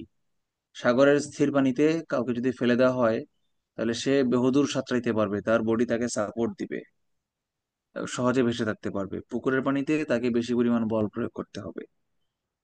আর আপনারা শুনেছেন ডেড সি, মৃত সাগর। ওখানে লবণাক্ততার কারণে সব প্রাণী মরে যায়, কোনো প্রাণী নাই ওখানে।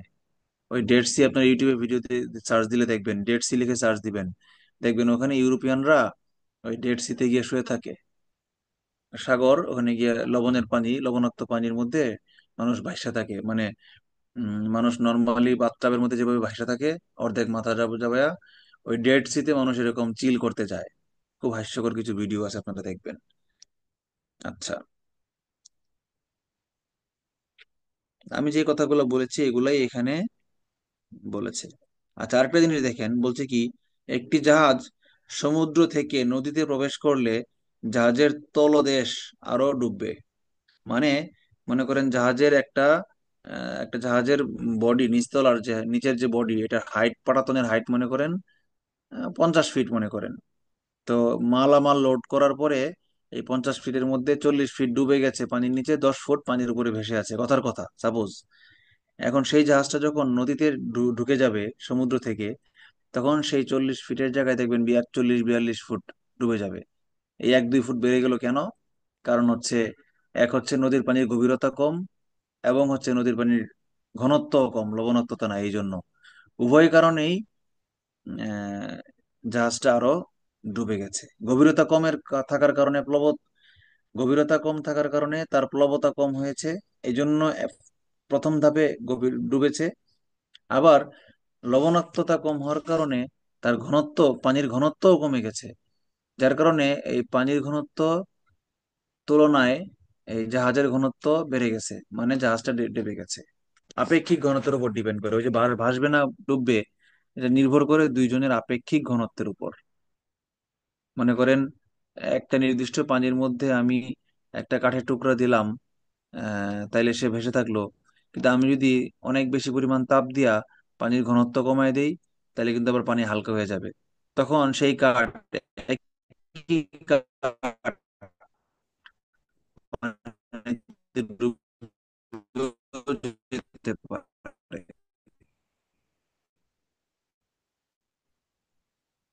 কথার কথা বললাম, স্যার নেট যদিও প্রবলেম করছে আবার। উদাহরণটা সঠিক আবার আপনাকে কিছু, কিছুই আপনার বোঝা কথা কিছু যাচ্ছে না। বুঝতে কিন্তু এই পারছি না। ঘটনাটা বাস্তবে সম্ভব, কিছু হইলে সঠিক হইতো। আর্কিমিডিসের নীতি। স্যার নেট প্রবলেমের কারণে কোন ঘটনাটা এটা ঠিক বুঝতে পারিনি। হুম, একটু কষ্ট করে শুনে নেন, দেখি কালকে।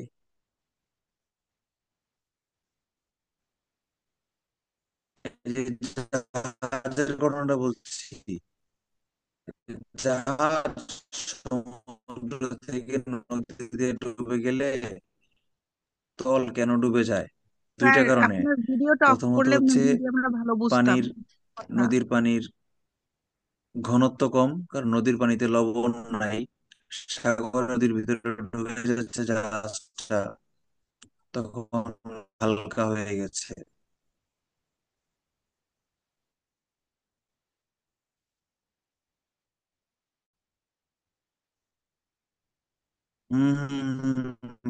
ভালো, গুড আইডিয়া। ওকে, ভিডিওটা অফ করে দিলাম। আচ্ছা, বলছিলাম উম নদীতে পানিটা তো, নদীর পানির ঘনত্ব কম, কারণ সাহিত্য পরীক্ষা আসছিল 41 না 43-এ যেন, এক্স্যাক্টলি এরকম আসে না, কিন্তু কাছাকাছি একটা কোশ্চেন আসছে। তাই আমি বলি যে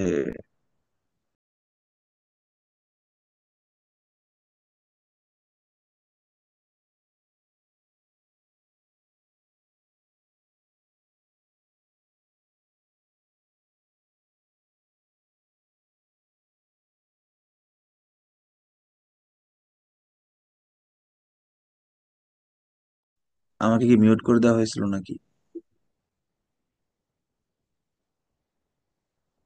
আচ্ছা, তো যেহেতু নদীর পানির গভীরতা সমুদ্রের পানির চেয়ে কম, আমাকে শোনা যাচ্ছে এখন? জি স্যার, শুনতে পাচ্ছি, কিন্তু তো আপনি স্ক্রিন শেয়ার করেন। ও আচ্ছা আচ্ছা, মানে আমি ডিসকানেক্ট হয়ে গেছিলাম।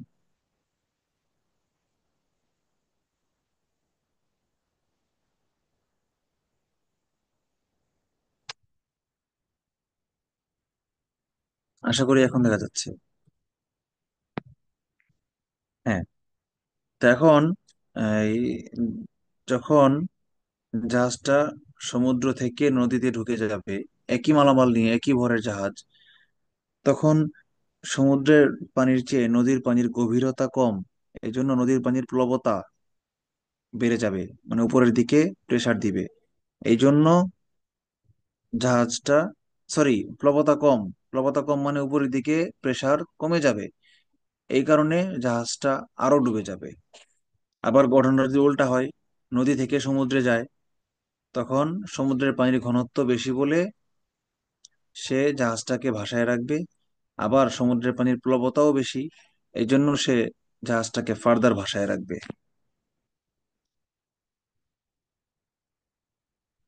আর্কিমিডিসের নীতি। আর্কিমিডিস বলেছেন যে কোনো বস্তুকে স্থির তরল বা বায়বীয় পদার্থে ডুবাইলে সে বস্তুটা ওজন হারাবে।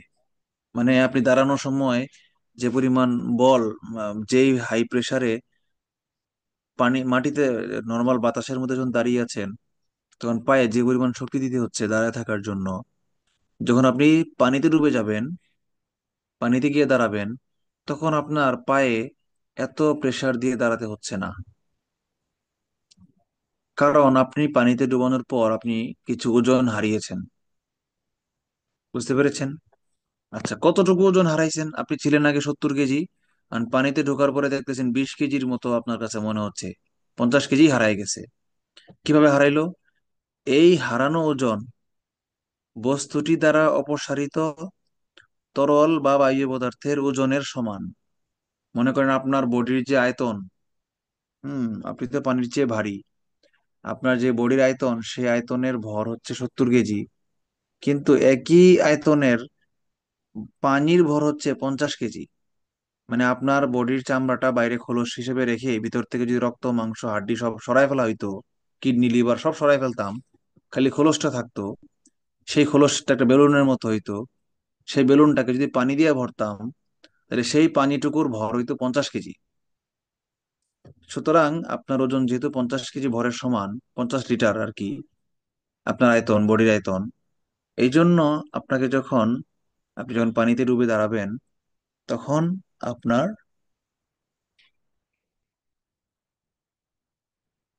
তখন আপনার বডি 50 কেজি ওজনই হারায় ফেলবে।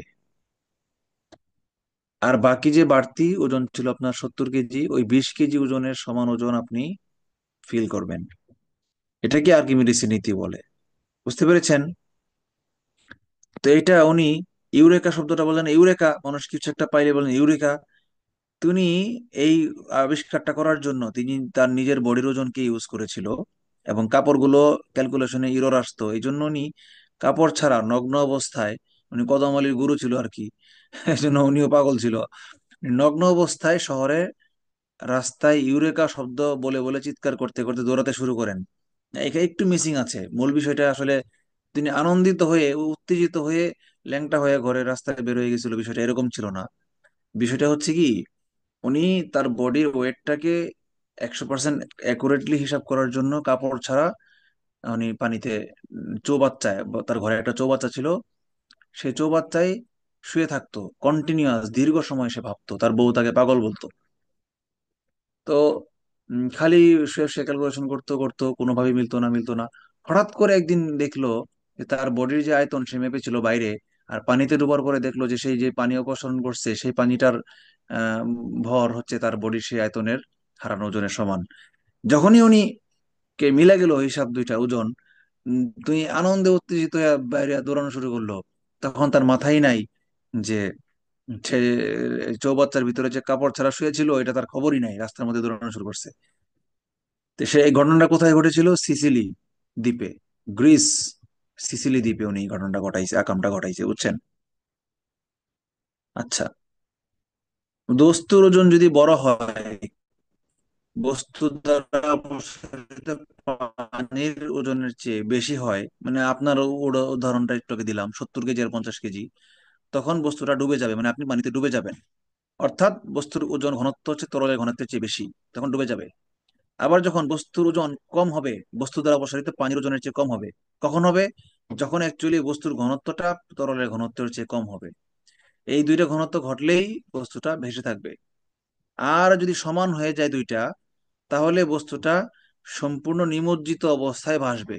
মানে ওই যে প্লাস্টিকের মগে পানি ভরে যখন বালতিতে ছেড়ে দেওয়া হয়, তখন সে ডুবন্ত ডুবন্ত অবস্থায় ভেসে থাকে, এই আর কি। আর্কিমিডিসের নীতির কিছু উদাহরণ আমরা দেখি। দেখেন, পানি যখন বরফে পরিণত হয় তখন তার আয়তন বেড়ে যায়, অর্থাৎ ঘনত্ব কমে যায়, এই জন্য বরফ পানিতে ভেসে থাকে। লোহা পানিতে ভাসে না, কিন্তু লোহার তৈরি জাহাজ কেন পানিতে ভাসে?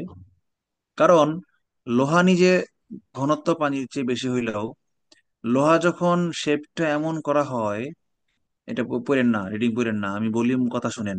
লোহার শেপটা এমন ভাবে তৈরি করা হয় যে তার ভিতরে একটা ঢেউয়ের মতো, নৌকার মতো তৈরি হয়, তার ভিতরে বাতাস জমে থাকে। তো যে আয়তনটা লোহা দখল করে, মোট আয়তন, বাতাস এবং লোহার ভরের যোগফল, যখন সে আয়তনের দিয়ে ভাগ দিলে সে তার ঘনত্ব পাওয়া যায়। সেই ঘনত্বটা যখন পানির চেয়ে কম হয়ে যায়, তখনই সেই জাহাজটা পানিতে ভাসতে থাকে। বুঝতে পেরেছি? ধরেন লোহার ভর হচ্ছে 100 কেজি। 100 কেজি লোহাকে আপনি শেপ দিয়া এমন ভাবে বানাইলেন যে তার আয়তন হয়ে গেল 1000 লিটার, অর্থাৎ এর ভিতরে পানি ধরতো 1000 কেজি। মানে লোহার নিজের ভর 100 কেজি, বাট তার যে আয়তন সে আয়তনের সমান পানির ভর হচ্ছে 1000 কেজি। মানে পানির ঘনত্বের চেয়ে লোহার এবং বাতাসের গড় ঘনত্ব কমে গেছে। এই জন্য লোহা এবং বাতাসের মিশ্রণটা পানিতে ভাসতেছে, মানে জাহাজটা পানিতে ভাসতেছে। বুঝতে পেরেছেন বিষয়টা? এখন আপনারা রিডিং রিডিং পড়ে নিয়ে, প্লিমসল লাইন এটা কি? এটা হচ্ছে অতিরিক্ত মাল বোঝাই এড়ানোর জন্য জাহাজের গায়ে চিহ্নিত লেখাকে প্লিমসল লাইন বা এটা ওয়াটার লাইন বলে। ওই যে মনে করেন যারা মাল লোড করতেছে তারা দেখতেছে যে না ডুবে নাই তো, ডুবে নাই তো, জাহাজ তো ডুবে নাই, অসুবিধা নাই। কিন্তু যখনই এই সমুদ্র থেকে নদীতে চলে যাবে জাহাজটা, তখন দেখা যাবে জাহাজটা ডুবে গেল কোনো কারণ ছাড়াই। তো এই জন্য একটা সেফটি লাইন, মনে করেন জাহাজের যে পাটাতনের লেয়ার, ডেকের লেয়ার, তা থেকেও আরো কমপক্ষে কয়েক ফুট নিচে একটা লাইন এঁকে দেওয়া হয় যে এর বেশি মাল লোড করে করা যাবে না। এটাকে প্লিমসল লাইন বলে। আচ্ছা, পৃষ্ঠটান নতুন একটা টপিক। এটা হচ্ছে পৃথিবীর সকল তরল বা বায়ু পদার্থের একটা ধর্ম আছে, সেটা কি? সে সর্বদা সংকুচিত হয়ে সর্বনিম্ন ক্ষেত্রফলে আসতে চায়। খেয়াল করেন, এই পানি যখন টেপ থেকে পড়তে থাকে লম্বা হয়ে পড়ে, কিন্তু একটা পানিকে যখন নর্মালি ফুটা ফুটা দেন ছিটার আকারে, তখন কিন্তু সে চ্যাপ্টা হয়ে লেপ্টে থাকে না, সে গোলাকার হয়ে থাকে। কেন? কারণ কারণ গোলাকার হয়ে গেলে তার ক্ষেত্রফল কমে যায়, আয়তন কমে যায়। আয়তন না, সরি, ক্ষেত্রফল কমে যায়। তার মানে এই যেই বলের কারণে তরল পদার্থ গোলাকার আকার ধারণ করে তাকেই পৃষ্ঠটান বলে। আরো যদি বলি যে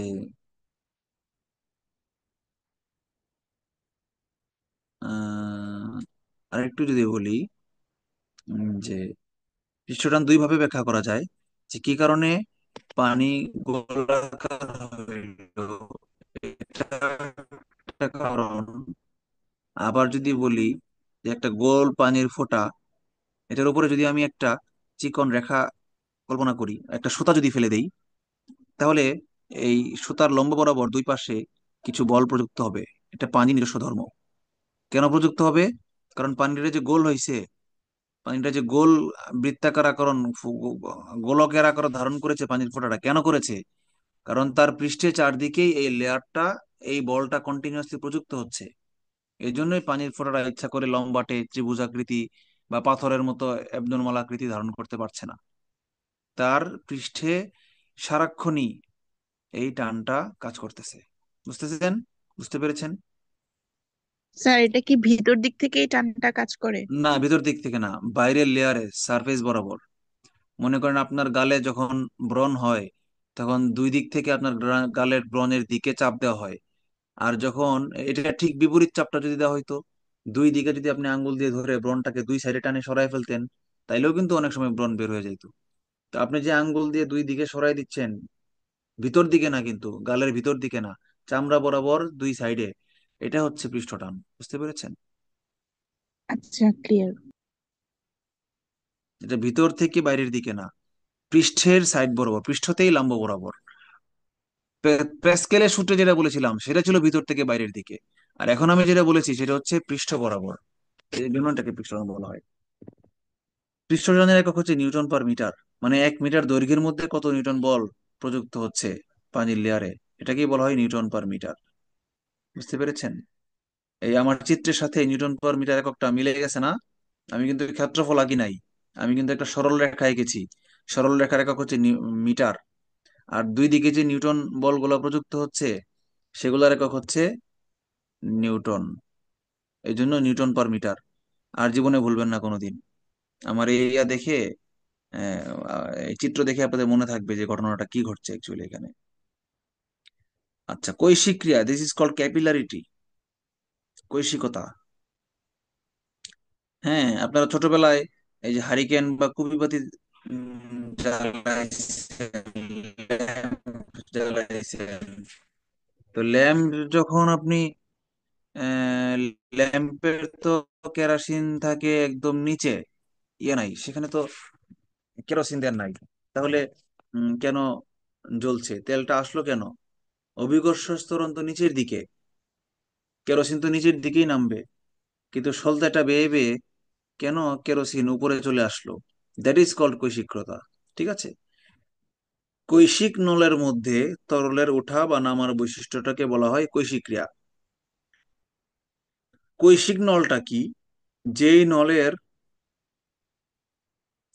ব্যাসার্ধ বা পরিধি বা ব্যাস খুবই কম, চিকন, অপটিক্যাল ফাইবার এক প্রকার কৈশিক নল, চুলের মতো চিকন, বা আরেকটু হয়তো হয়তো মনে করেন ইয়ার যে পাইপ,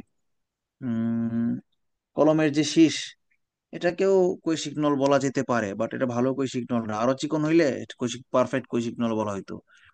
যত বেশি কৈশিক হবে, মানে যত চিকন হবে, তত পানি উঠে আসবে বেশি। বুঝতে পারছেন? অকারণে, কোনো কারণ ছাড়া, কোনো বল প্রয়োগ করা ছাড়া, কোনো ঢেউ দেওয়া ছাড়া, কোনো তাপ প্রয়োগ করা ছাড়া, কিচ্ছু ছাড়া। এটা পরীক্ষাটা আজকে আপনারা করে ফেলবেন। স্বচ্ছ কলমের শীষ আছে না, কলমের শীষকে নিয়ে আপনারা প্রথমে ভিজাইবেন, পানিতে আপ ডাউন করাবেন, করায়া সম্পূর্ণ আগা গোড়া সব দিকে ভিজায়া আস্তে করে কলমের শীষটাকে পানির মধ্যে লম্বভাবে উপর থেকে নিচে অর্ধেক ডুবায় ধরে রাখবেন। দেখবেন কিছু পানি উপরে উঠে আসছে। দ্যাট ইজ কল্ড কৈশিকতা। ঠিক আছে, কৈশিক ক্রিয়া। আমি একটু চিত্রটা এঁকে দিই, তাহলে আপনাদের সুবিধা হবে। এ হচ্ছে পানির বিকার, এখানে পানির লেয়ার, নিচে পানি আছে, ভিতরে পানি আছে, পানি, পানি, পানি, পানি, পানি, পানি। এখানে আপনি করলেন কি, একটা চিকন,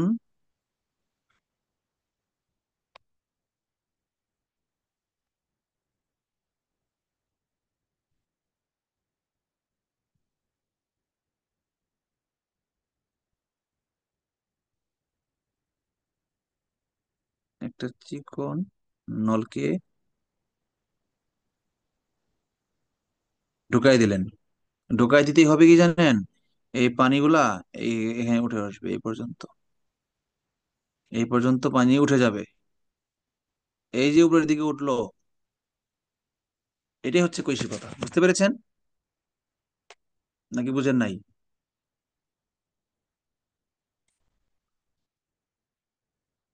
কেন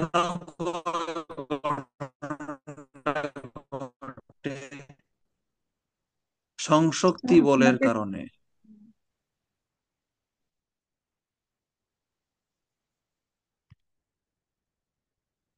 শোনা যাচ্ছে না? এখন আবার শোনা যাচ্ছে। হ্যালো? আসে, চিকন নলের মধ্য দিয়ে পানি উপরে উঠে আসে।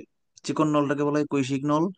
কৈশিক নলের ভিতর দিয়ে সংশক্তি বলের কারণে পানি উপরে উঠে আসে, এটাকে বলা হয় কৈশিকতা। সংশক্তি বল জিনিসটা কি? একটা অণুর সাথে একটা অণুর যে আকর্ষণ বল, এটাকেই সংশক্তি বল বলে। এই সংশক্তি বলের কারণে পানির অণুগুলা একটার সঙ্গে একটা লেগে থাকতে চায়। এই লেগে থাকার বৈশিষ্ট্যটা উপর দিকে, এবং পৃষ্ঠটান, লেগে থাকা এবং পৃষ্ঠটান, সংশক্তি বল এবং পৃষ্ঠটান উভয়ের যৌথ ক্রিয়ায় কৈশিক নলের ভিতর দিয়ে পানি উপরে উঠে যায়। সান্দ্রতা কি? সান্দ্রতা হচ্ছে তরল পদার্থের অভ্যন্তরীণ ঘর্ষণ, ঘর্ষণের ফলে প্রবাহে বাধা দেওয়ার প্রবণতা। মনে করেন ড্রেনের ভিতর দিয়ে পানি যাচ্ছে, প্রবাহিত হয়ে যাচ্ছে।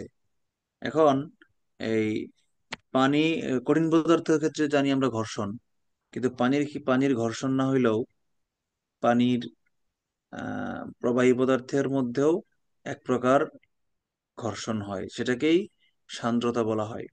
এক কথায় যদি বলা হয় what is viscosity, viscosity is called fluid friction. প্রবাহী পদার্থের ঘর্ষণকেই সান্দ্রতা বলা হয়। বুঝতে পেরেছেন? জাহাজে জাহাজে সংঘর্ষ হয়ে গেছে।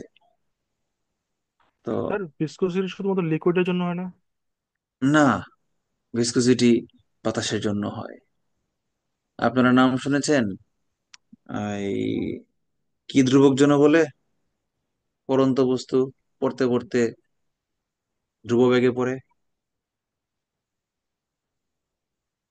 আরে এটা তো আমরা ল্যাবরেটরিতে প্র্যাকটিসটা করেছি। মনে করেন বায়ুমণ্ডল থেকে, প্লেন থেকে একটা বস্তুকে, মানুষকে ছেড়ে দেওয়া হলো, পড়ে গেল, প্যারাশুট ছাড়া জাম্প করে পড়ে গেল।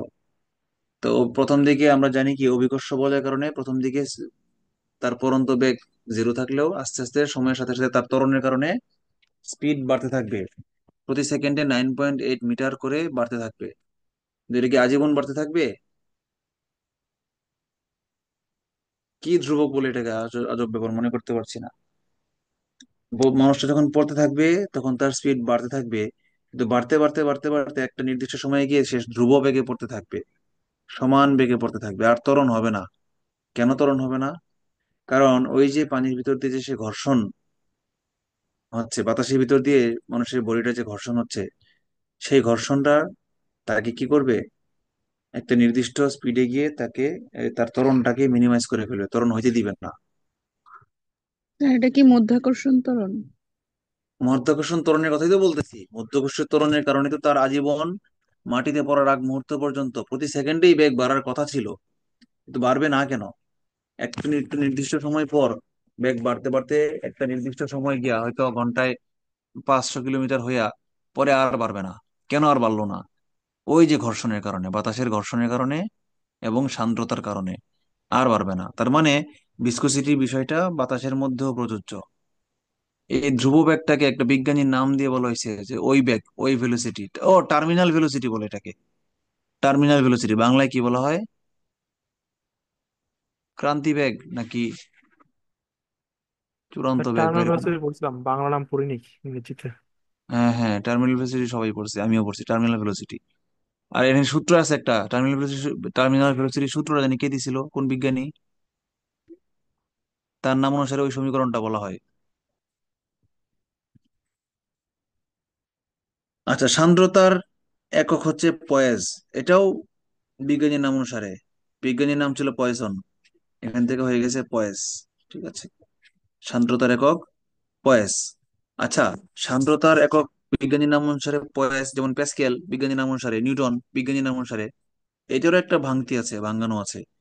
সেইটা যেন কি আমি এই মুহূর্তে মনে করতে পারছি না, আসলে অনেকদিন আগে পড়েছিলাম আমি। আসলে আজকে ক্লাসটা একরকম আনপ্রিপেয়ার্ড হয়েই নিচ্ছি। হঠাৎ করে আমি মানে ক্লাসটা আমি নিতে চাইছিলাম না, প্রথমে ক্যান্সেল করে দিয়েছিলাম। তো পরে চিন্তা করলাম রোজার মধ্যে ক্লাস নেওয়া প্যারা হয়ে যাবে, এই জন্য আমি ক্লাসটা নেই। এই জন্য আমি ক্লাসটা লেটে জয়েন করে হলেও নিচ্ছি।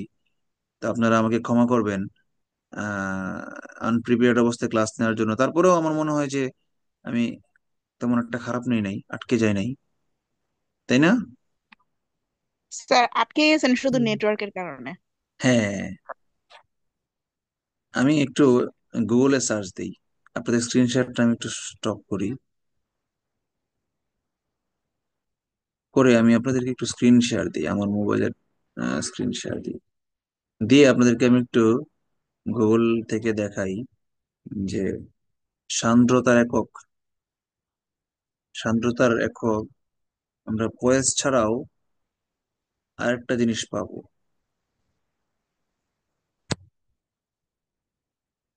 Newton second per metre square, বুঝতে পেরেছেন?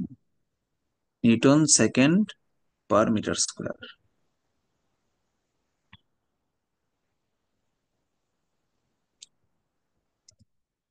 1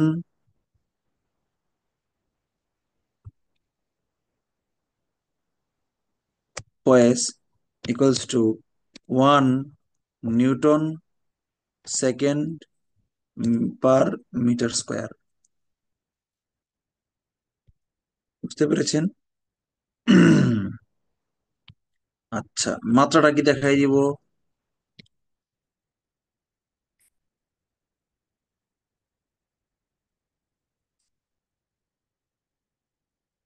মাত্রাটা কি দেখাই দিব না দেখি, দরকার নেই বলেন? মাত্রা পরীক্ষায় খুব বেশি আসে না, বাট কখনো কখনো আসে। এই নিউটনকে ভাঙাবেন KG metre per second square, এটাকে সেকেন্ড দিয়ে যখন আপনি গুণ করবেন, সেকেন্ড স্কোয়ারকে যখন সেকেন্ড দিয়ে গুণ দিবেন, সেটা হয়ে যাবে সেকেন্ড কিউব। আর কেজি কেজির জায়গায় থাকবে। আর মিটার এর সঙ্গে যখন পার মিটার গুণ দিবেন, তখন থাকবে মিটার টু দি পাওয়ার -1। ঠিক থাকবে। তাহলে মাত্রাটা আমরা পেয়ে যাব কি পাবো? আমার স্ক্রিন কি দেখা যাচ্ছে? দেখা যাচ্ছে কি? জি স্যার, হ্যাঁ দেখা স্যার যাচ্ছে। দেখা আমার স্ক্রিন যাচ্ছে। কি দেখা যাচ্ছে? দেখা যাচ্ছে। হ্যাঁ, নিউটন হচ্ছে, আচ্ছা নিউটন হচ্ছে KG metre per second square. তো কেজির সাথে আর সেকেন্ড আর মিটারের কোনো সম্পর্ক নাই। তো কেজি ঠিক থাকবে, কেজি কিসের একক? ভরের একক, তাহলে মাস, মাস ঠিক রইলো। পরে কেজির পরে কি, MLT, এল মানে কি লেংথ, লেংথের একক কি মিটার, তাহলে মিটারের মধ্যে এখানে আছে পার মিটার স্কোয়ার। আর নিউটনের মধ্যে কি আছে, KG metre per second square. তাহলে কেজি নিউটনের ভিতরে লুকায় আছে একটা মিটার, আর এখানে আছে কি দুইটা নেগেটিভ মিটার, তাহলে দুইটা নেগেটিভ মিটার আর একটা পজিটিভ মিটার যোগ করলে কি থাকবে, একটা নেগেটিভ মিটার বজায় থাকবে।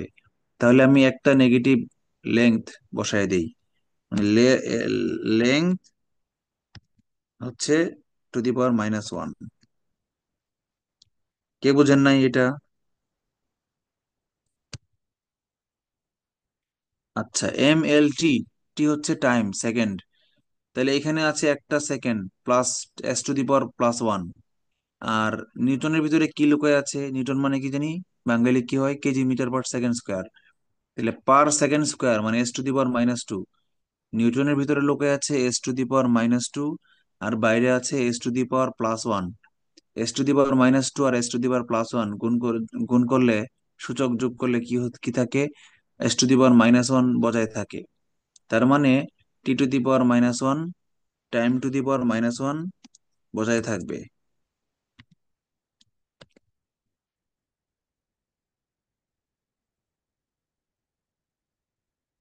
কে বুঝেন নাই মাত্রাটা যে আমরা বের করেছি শর্টকাটে?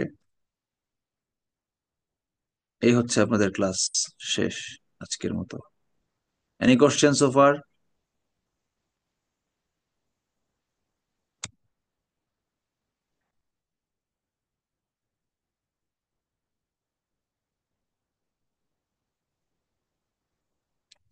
স্যার নাই বিজ্ঞান আর কারণ কয়টা ক্লাস লাগতে পারে শেষ হতে? এক দুইটা মনে হয়। এনামুল বলো তো কয়টা ক্লাস লাগবে আর? আর বায়োলজি পোর্শনটা তো পুরোটা বাকি। হুম, বাকি তো আছে বায়োলজি পোর্শন।